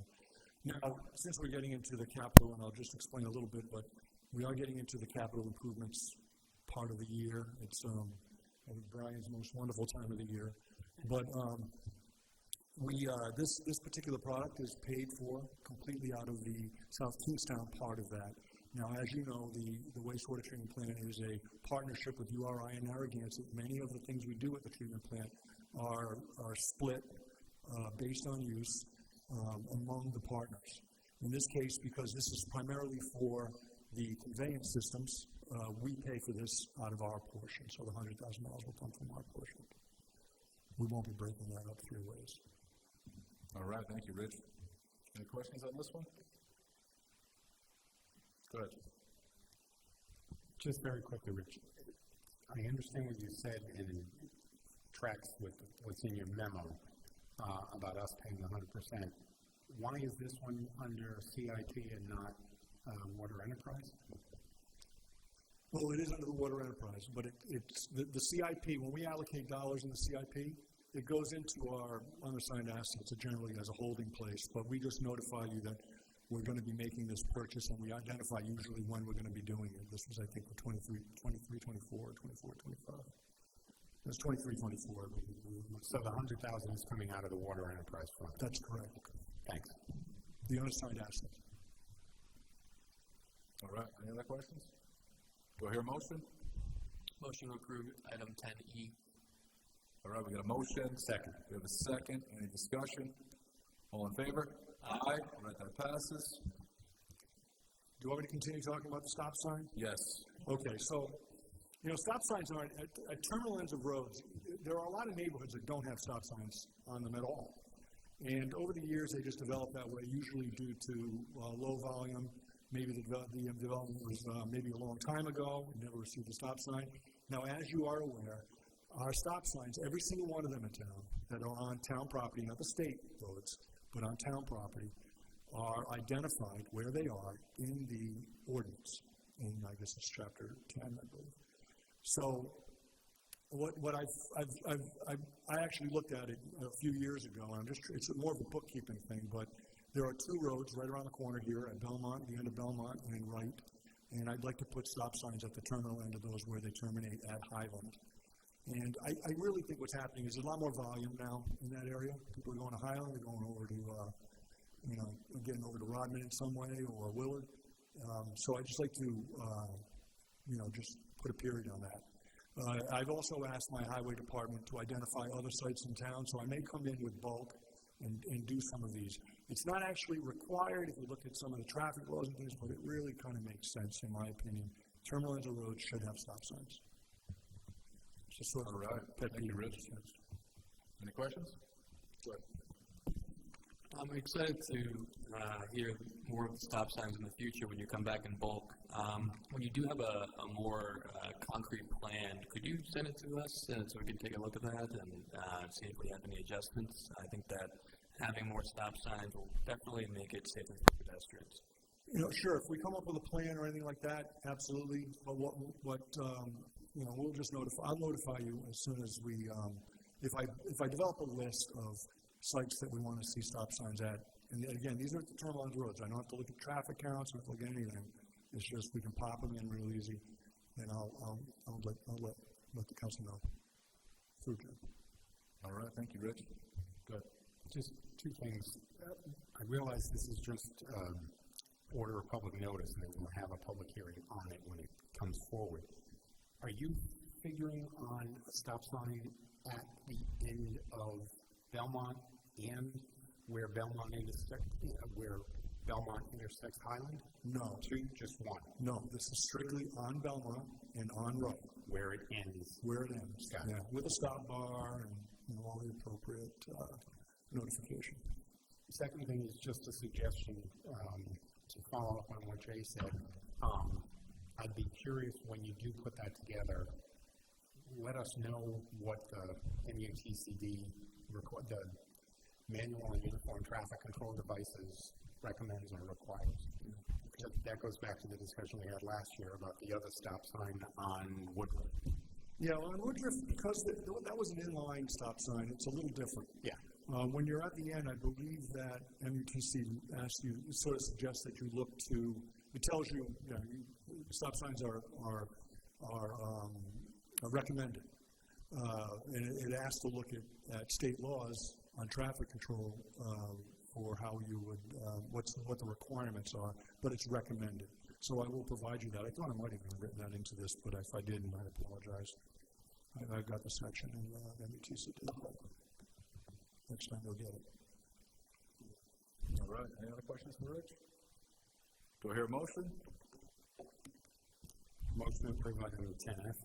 We got a motion. Is it a motion to approve or is it a motion to, I'm sorry. All right, so that would be Sorry, let me strike that. I'm going to go back. On item 10F, to approve a resolution authorizing the town clerk to advertise for orders of notice of a public hearing. All right, we got a motion. Is that sufficient, Rich?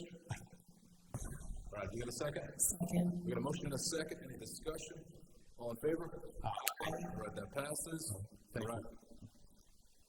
All right, next item, Mike Ursillo.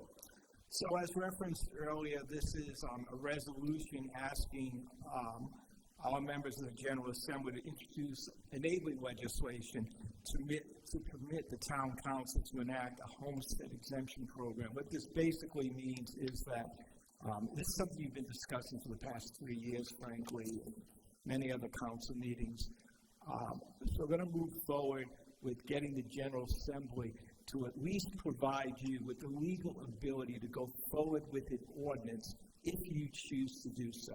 This is really step one. We did model it, as Councilor Marin said, after the Narragansett ordinance, but that, in fact, was modeled after several other municipalities that have done the same thing. I also represent Bristol. We did the same type of language. What the enabling legislation basically says is that if you adopt an ordinance, and that ordinance would require all kinds of public hearings, as well as your desires on what this homestead exemption should look like in South Kingstown, if you want to go that route, it would permit you to give a tax break to owners of residential real estate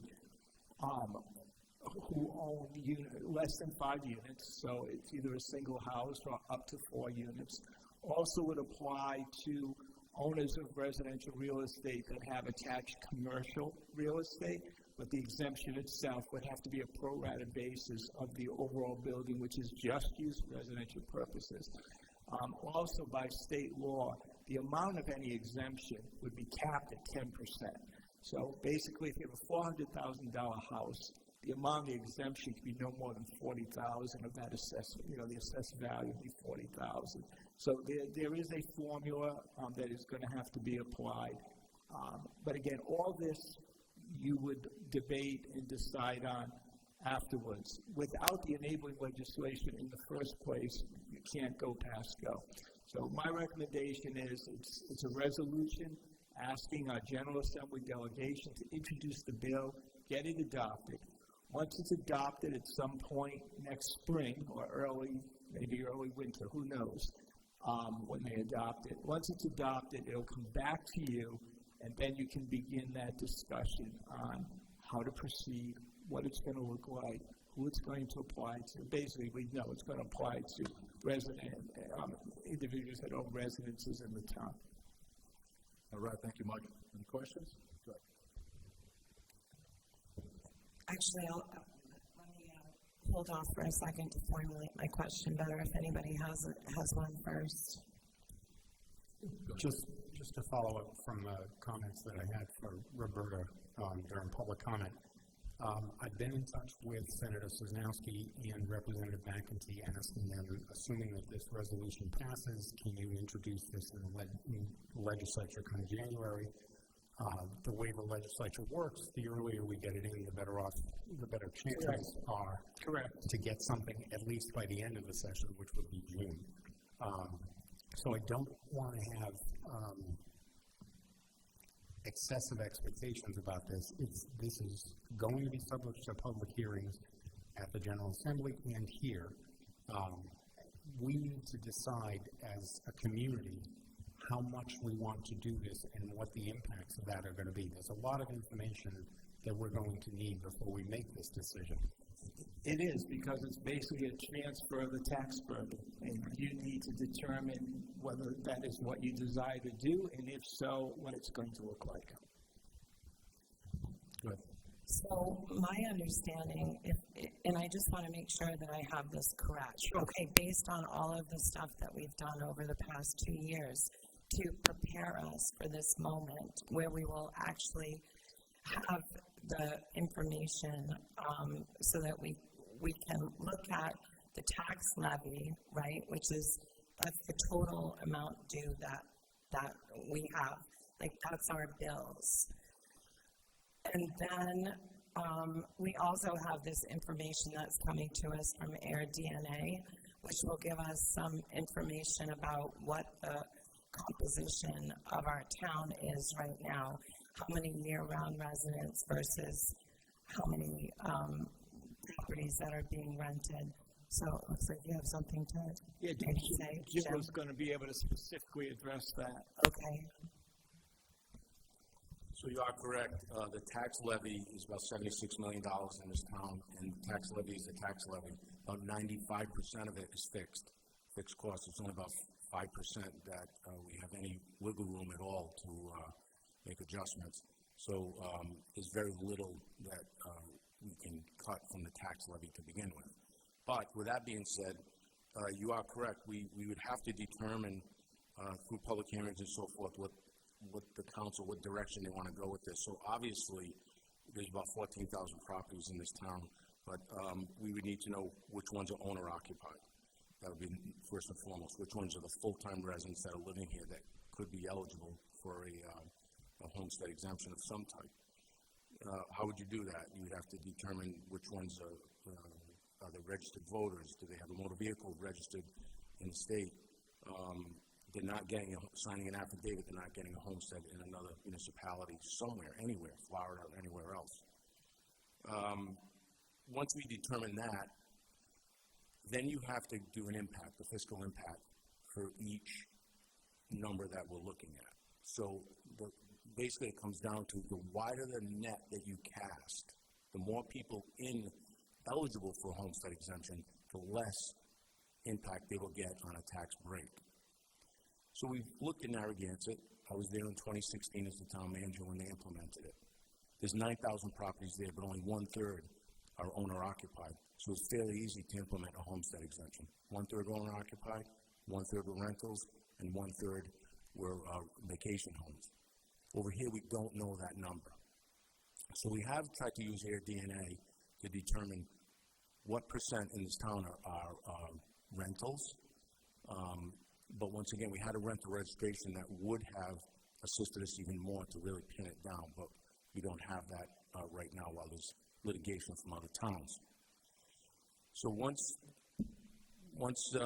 we get authorization, we'll hit the ground running, the staff, and just try and determine how we best can get a percentage of how many of these properties in this town are owner-occupied and eligible for a homestead exemption. Thank you very much for explaining that. I know that there's a lot involved, and we have been steadily working to get ourselves into a position where we could actually make a responsible and informed decision about being able to offer this to the community. So I appreciate it and looking forward to making that happen to the extent that we're able to over the next 6 months or so.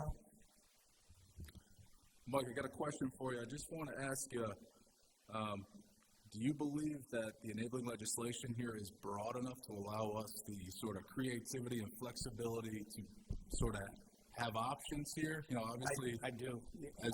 Okay.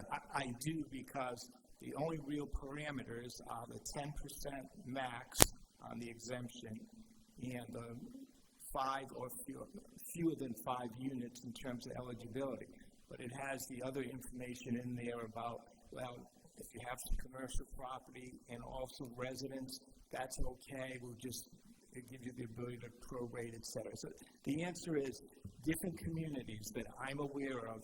For instance, Bristol's homestead exemption is very different than Narragansett's homestead exemption, but they have the basic same general enabling legislation. So I am very confident that with this legislation, you can then, with the parameters I just outlined, you can go forward and decide what percentage of the population here would qualify versus not qualify.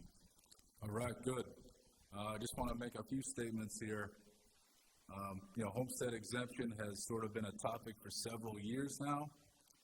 This is just the first step, obviously, obtaining or seeking enabling legislation, hopefully get it by June 2025, and then be able to sort of enact something or be in the process of working through something at that time. I think we need to be mindful of a few different things. Obviously, the makeup of our town is different than a town like Narragansett. We have a lot more townwide residents here than in Narragansett. Naturally, when you think of homestead exemption, your first thought is what's going to be the offset. Some people tend to think the offset will be on commercial businesses. I want to come out right from the start here and say, we don't want to do that. We don't want to have an offset that'll increase taxes on the commercial industry in town. We want to make town business friendly, keep it business friendly, and not, create some sort of deterrence there. So I look forward to this. This is something that I've been talking about a lot, and other members have as well.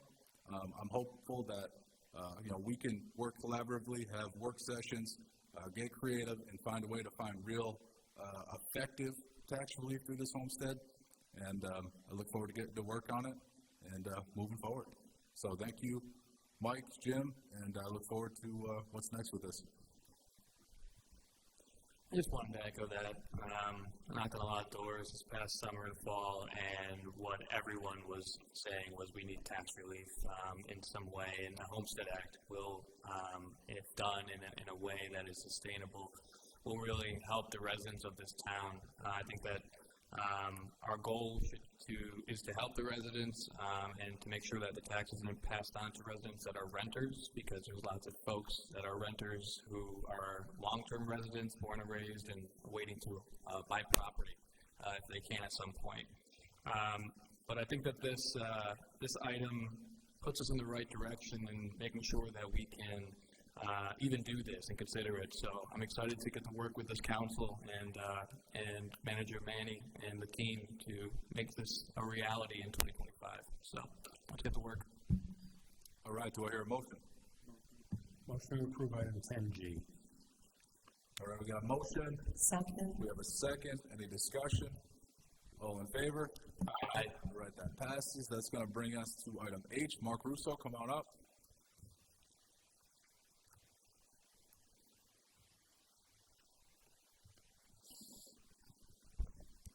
Good evening.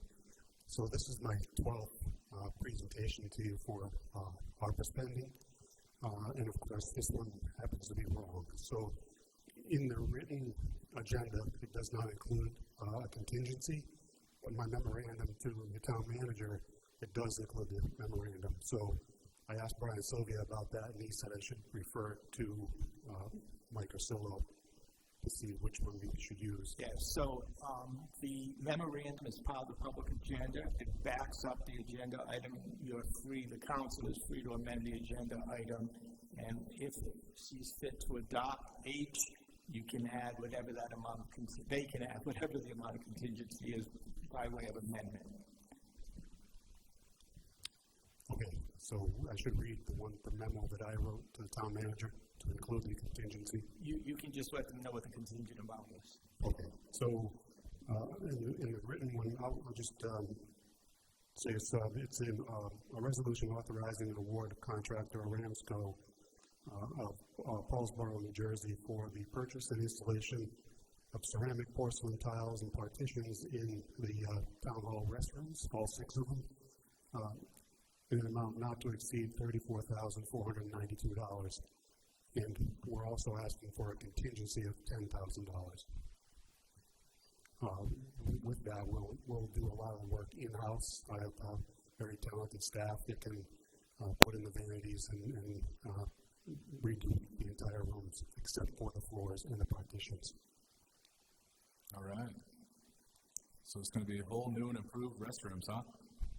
Much better than they are now. There was right on the side here, we're done pre-1980. Okay. So, and it shows. All right. Any questions for Mark? Good. Are there any ADA issues that are being addressed with respect to the renovation? Not with these up here. We just don't have enough wall space. Any other questions?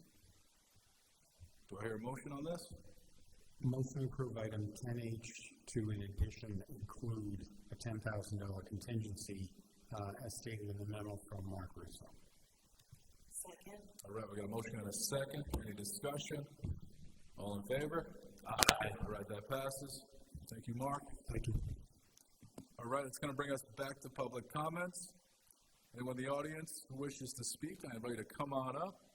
We just ask that you introduce yourself. We're going to limit you to 5 minutes.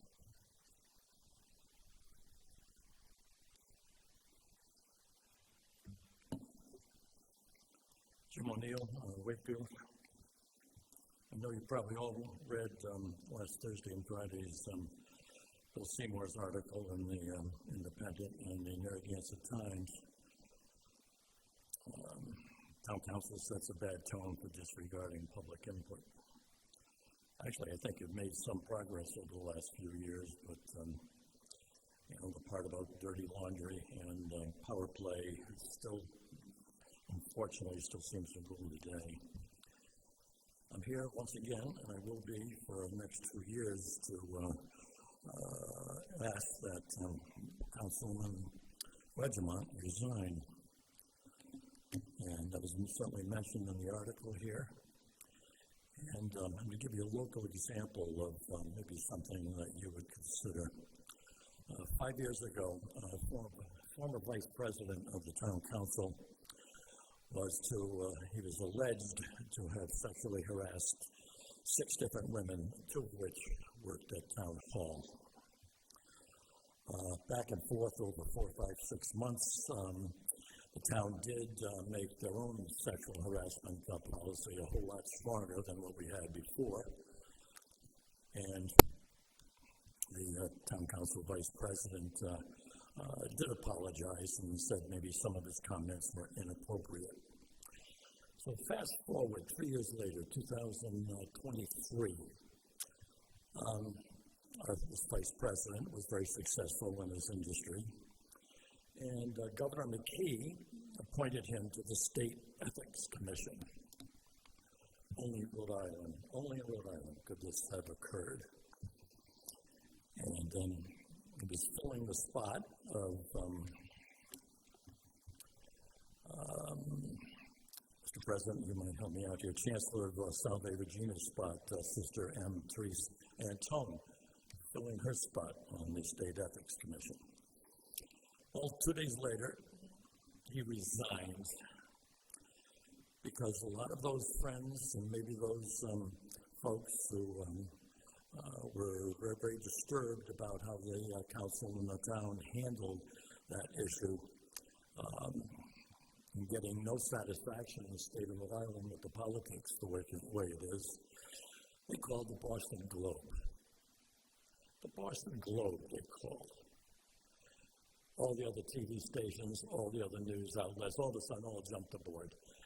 But these folks had to call the Boston Globe to get some attention to this vice president, former vice president of the town council, being appointed to that spot on the State Ethics Commission.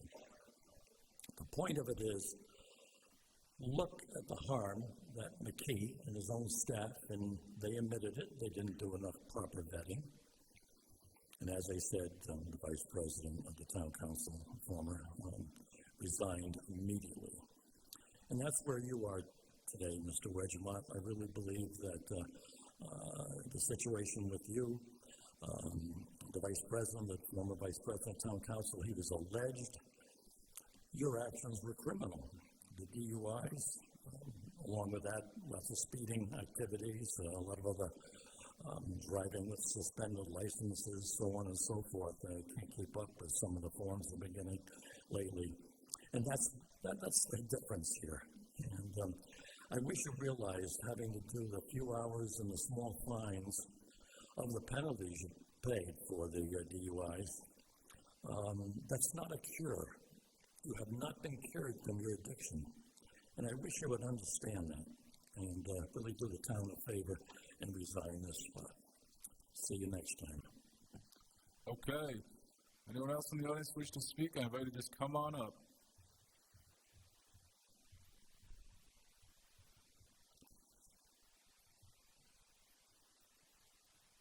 Roberta Mulholland.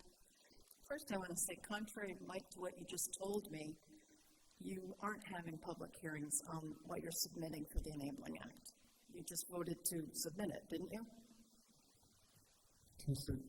Public hearings are for an ordinance once the enabling legislation. He said we were going to have public hearings on what you had written. No problem. No, that's what you said. That's not what I said. Well, we'll have to play the tape. That's what I tried to explain to you in response. I understand ordinances have public hearings. Can I was finish my pointing sentence? out the 10%. Why did we All right, Rebecca. say 10%? Let's sort of bring some order to this. We'll try to help I'm clarify your speaking. question. I'm trying to help find a resolution to your I thoughts. don't need a resolution. I need to speak without you interrupting me. Okay.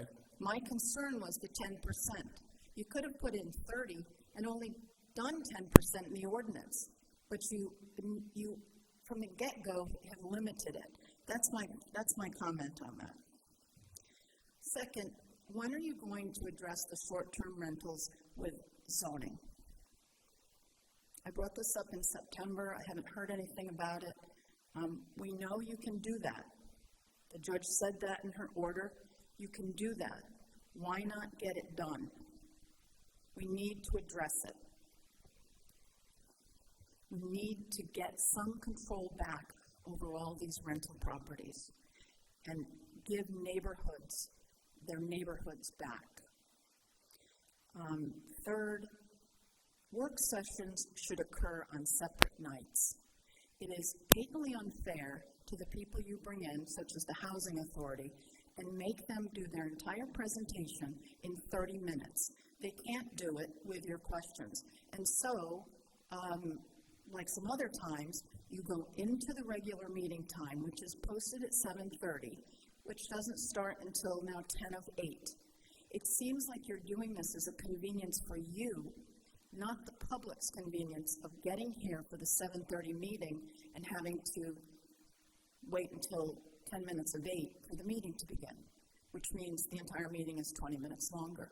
So I really think you should consider the convenience of the people who come to present important information, not cramming it into that 30 minutes and not running over the 7:30. Thank you. Okay. Anyone else in the audience? Come on up.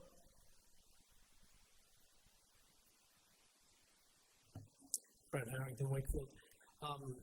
Just a quick comment about the affordable housing. I'm not against affordable housing. And the gentleman spoke about, the amount of units they're going to add, this, that, and the other. What I'd like to see, if it's possible, is the impact that down the road, when it's all said and done, they're all up, they're built, the kids are in school and all that stuff, general number on how that will affect the taxpayer. How much more are we going to have to kick into this? I don't think that's too much to ask to at least have some ballpark of how that's going to affect us on the tax, because we know we're going to have to pay for it, so I think it should be there. Simple as that. All right, thank you.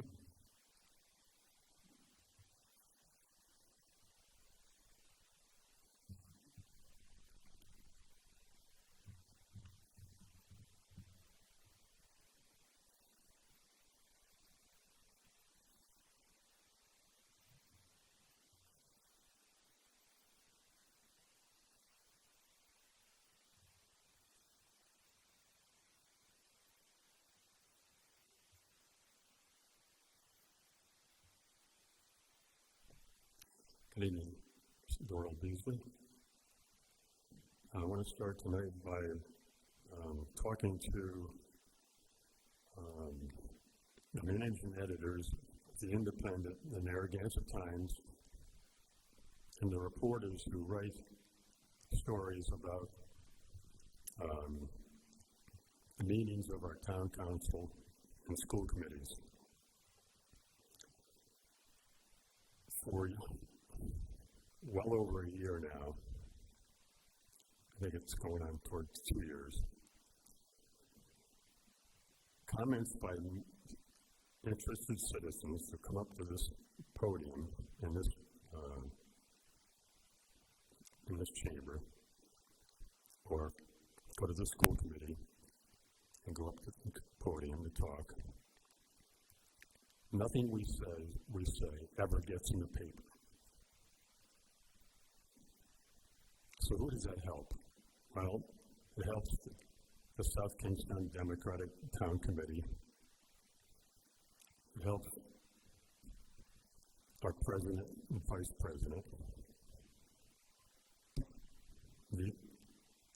The endorsed for, it helps the teachers union. But it doesn't help the public. Because there are times when people come up to this microphone They have something really important to say. And sometimes what they're saying is in response or in rebuttal to what the town council or the school committee is putting out. For instance,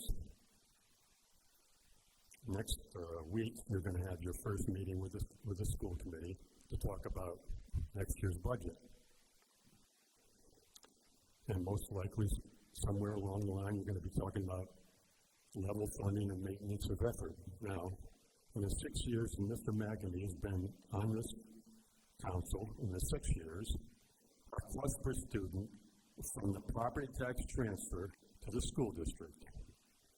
So the money, the taxpayers' money that goes to the school district to fund our schools, in the 6 years he's been on there, our cost per student is going up $6,300.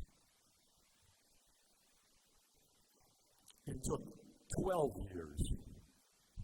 The 12 years prior to Mr. McAmey becoming a member of this town council, it took 12 years to go up $6,300. So, yeah.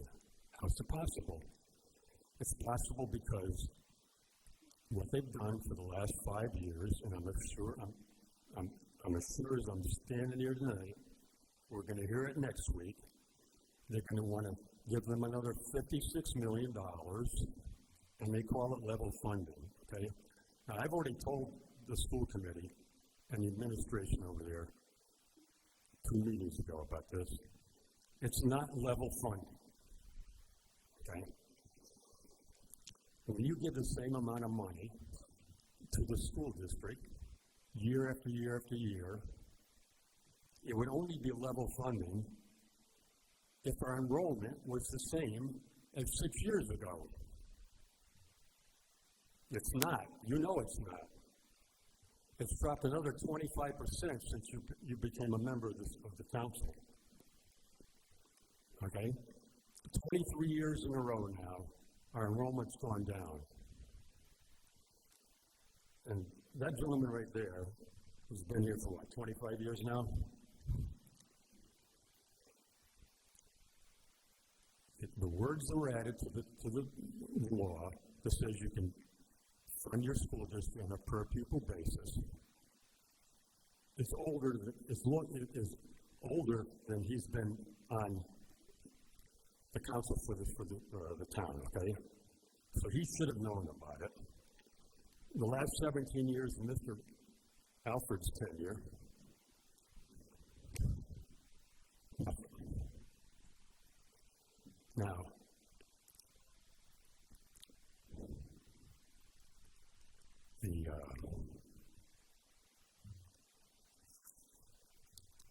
the school committee just ratified a new contract for the teachers union.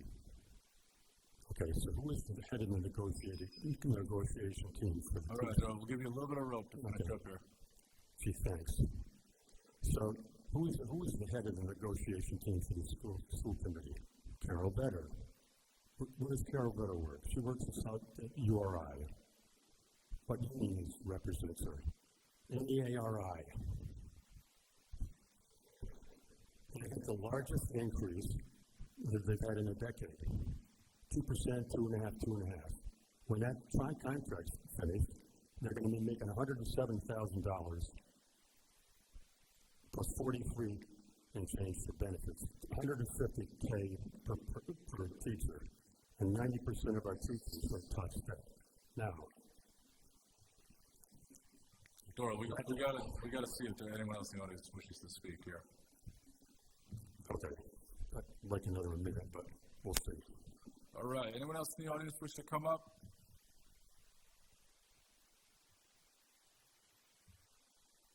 All right, Dora, come on back. I'll give you another minute.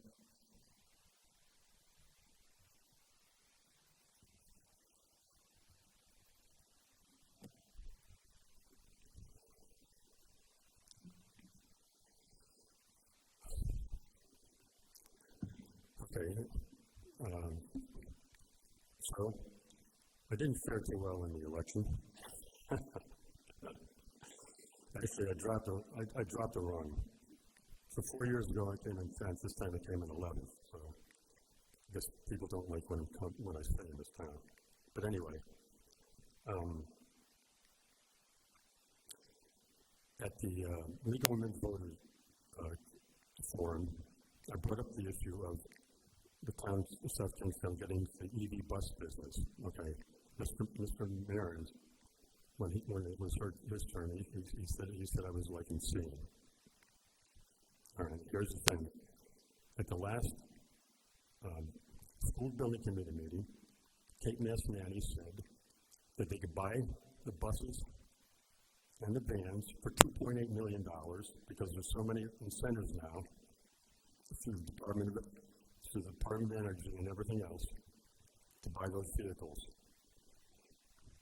Mr. Manny, some months ago, in a response to a letter, an email I sent, told you that around $3 million is what it would take to hire our drivers and our monitors and a couple maintenance people to keep those buses going.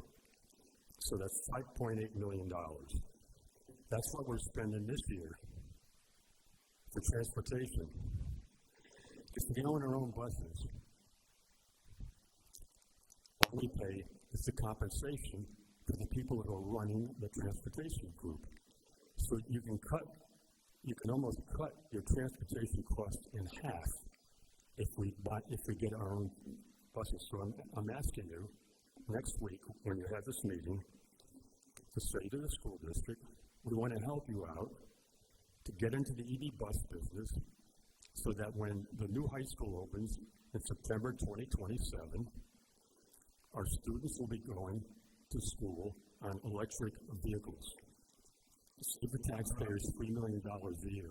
They deserve it because right now they're paying the whole freight. All right, thank you, Doyle.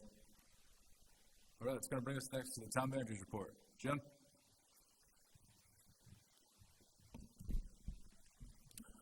Thank you, Council President. First thing, I should have announced this at the beginning of the meeting. Council Member Bergner did not attend the meeting tonight. She's out of state at her daughter's nursing graduation in New York City, and she emailed me that.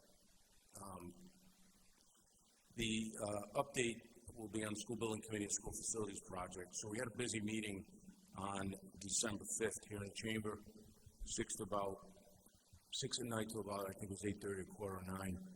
And I'll just recap that and where we're going from there. So the next meeting that the School Building Committee has is Thursday, December 19th at 6 p.m. here in the chamber. Thursday, December 19th, 6 p.m. But the day before that, on Wednesday, the 18th, there's a presentation will be given to the Town Council and the School Building Committee. It's a joint session.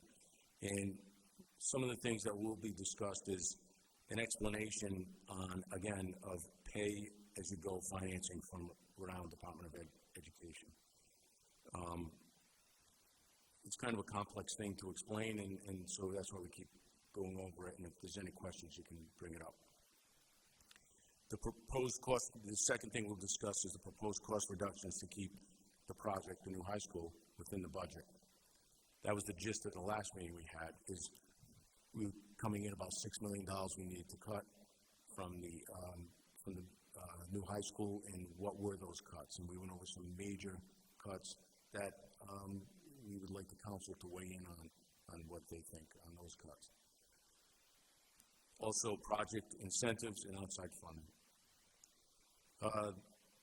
The geothermal feasibility and analysis report was completed, and the highlights of the report we shared with the council on the 18th. The geothermal test revealed that approximately 108 wells will be required on the site for the building, the new high school, to be 100% heated and cooling using geothermal technology. Dave Palzetti sits on that school building committee, and he's probably the one that has the most knowledge on geothermal wells. He's an engineer, works at URI, he's a Coast Guard veteran, and he worked in this type of line of work for a while. We cannot put 108 wells on that property. The property cannot sustain that. So therefore, we are looking at anywhere from 30 to 40 wells to get 50% capacity. Mr. Palzetti stated that in a best case scenario, you'd get 70 or 80% capacity, not 100%. But the best we could hope for there is about 50%. So that is what will be discussed to see if the council wants to invest that money, that approximately $3 million, not included in that budget, to go with geothermal wells. The Phase 1 environmental assessment of the current high school site and Curtis Corner site is still in process. So that's all I have for the town manager's report tonight. Thank you, Jim. Any questions for the manager? All right, we're going to move on to item 12, communications. 13, communications. A is an email dated November 26, 2024, from the Executive Director, South County YMCA, requesting $80,000 from any remaining or unallocated American Rescue Plan Act funds to address infrastructure needs. Catherine, come on up.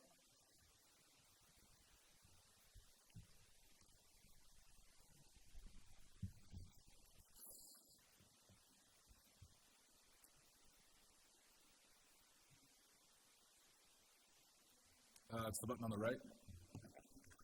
Thank you. Good evening, honorable town council members. My name is Catherine Gressens, and I am the Executive Director at the South County YMCA. Thank you for the opportunity to speak to today about the YMCA's vital role in our community and to request your support for a funding allocation from the American Rescue Plan Act. The South County YMCA is dedicated to meeting the needs of children, families, and seniors through programs that promote health, wellness, and connection. Our work touches all parts of the South Kingstown community. We offer licensed early childhood education in our toddler and preschool programs. We provide before and after school programs and summer day camp for up to 100 children where they can learn, play, and grow. Swim instruction is an important part of our mission. Every year we teach children how to swim, ensuring they develop essential life skills in a coastal community.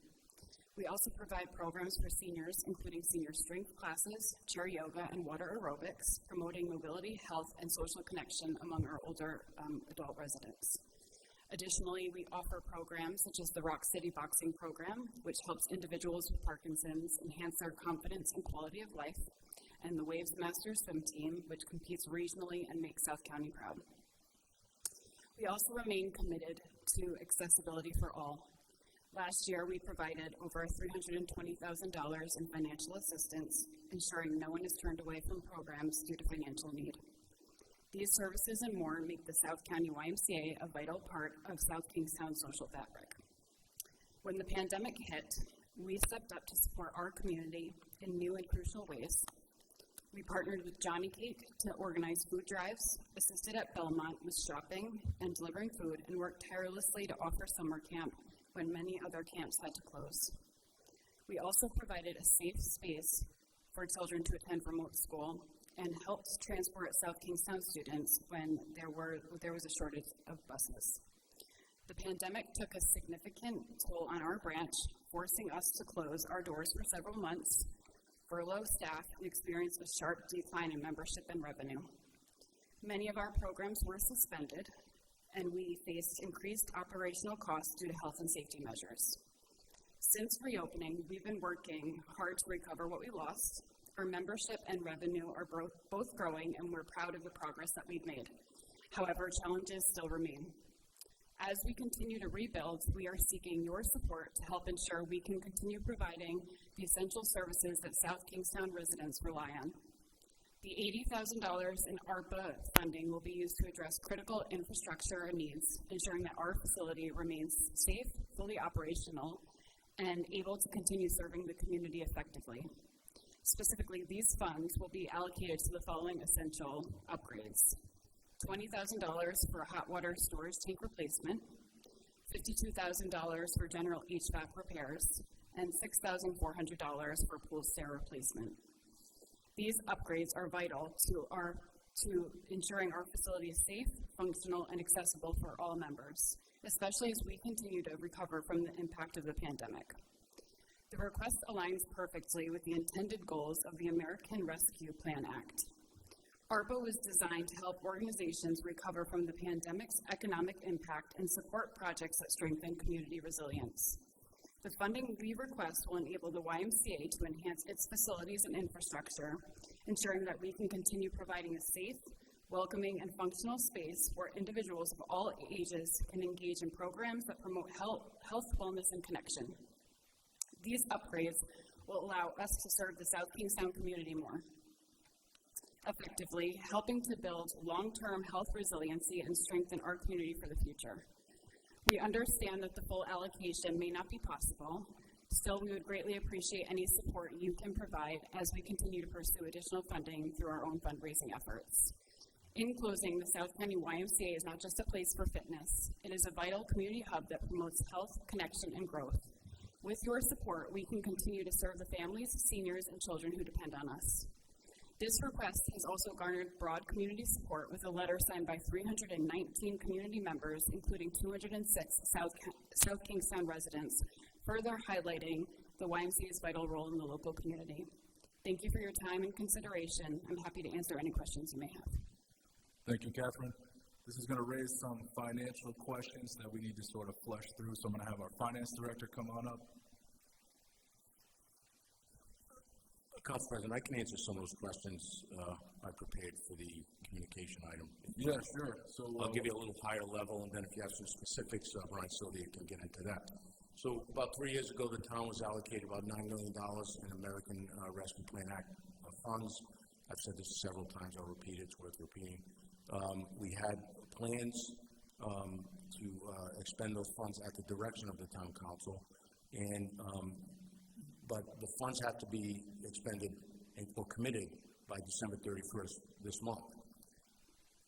One of the big items that the council directed us to look at was Main Street improvements, but because so many other communities were doing similar things and we went through a state agency to get some type of additional funding, it just wouldn't work. There was just no time left to do that. So that's when, several months ago, we came to the council and asked that we reallocate $7 million to other things. So I'll go over some of the big things. So of the $9 million is, and I'll get to the punchline in a minute, about $1.8 million is going to EMS, the new building, $1.2 million is going to facade improvement program, $500,000 for a harbor master boat, and we allocated $2.8 million for Old Mountain Field. We just got the bids last week, and Old Mountain Field is substantially higher, the bids that came in. So as a result, we don't have any funds left in American Rescue Plan Act money to give to anyone at this point. So I have a follow-up question, and it was sort of raised. We had a little discussion at the last meeting, Tuesday, November 26th. We talked about at what point in December would we be able to understand with some certainty as to what amount, if any, would there be unallocated prior to December 31. And there is some fluidity to this because when we agree to allocate a certain amount of money toward a certain service or a certain project, we go out to bid. And sometimes those bids we'll choose a certain contractor who is under bid and some that are over.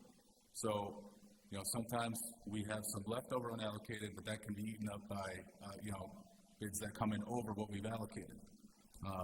2 weeks ago, it was represented to us, I believe, that there was the potential for $100,000 to $200,000 of unallocated funds that we would need to reallocate. And the council's expectation was that the manager would come with a plan. Here's the leftover monies. This is where the town administration recommends committing those by 12/31, so we don't risk losing them by not committing them by that date. Now, my understanding is that the recommendation is to commit it toward Old Mountain Field. So, at what point have you determined, if you haven't already, it sounds like you have, that there was an unallocated amount in excess of the plan that we allocated in that meeting around October, and your recommendation is that the unallocated amounts go toward Old Mountain Field. Can you put on that? Yes. Last week, at the last meeting, you are correct. We did state that, but the bid had not come in yet for Old Mountain Field. It was all contingent on that. If Old Mountain Field had come in less than what was allocated, which was about $2.8 million, we would have had some extra funds that we would have come back to the council to ask, where would you like to allocate these? But I can say with certainty, after the bids got opened last week, the number's substantially higher, and we're trying to value engineer it down to get it back, at least to the number we were using last week. So once again, I will say with certainty that we will not have any funds available with the American Rescue Plan Act to give to anyone. So just to clarify, the meeting 2 weeks ago, the bid was still outstanding. We anticipated potentially that there could be $200,000 of unallocated based on the amount that we had hoped to receive in that bid, but the bids came in over what we anticipated, which leaves us now with really no room to work with, no unallocated monies left. Is that correct? That's correct. Matter of fact, we're working to value engineer the old Mountain Field down from where the numbers that came in so that we would have sufficient money, even if there's none left with ARPA, to do the project. All right, thank you, Jim. Any questions? Go ahead. Just a different question. Assuming that ARPA is not available, does the YMCA participate in the HSOA program with this town? Human service outside agencies is part of our annual budget. So the YMCA could be eligible to participate in that program where they would make a request to the council. And there'll be many HOSA grants that the council would consider, and those applications will go out by the end of this month. All right.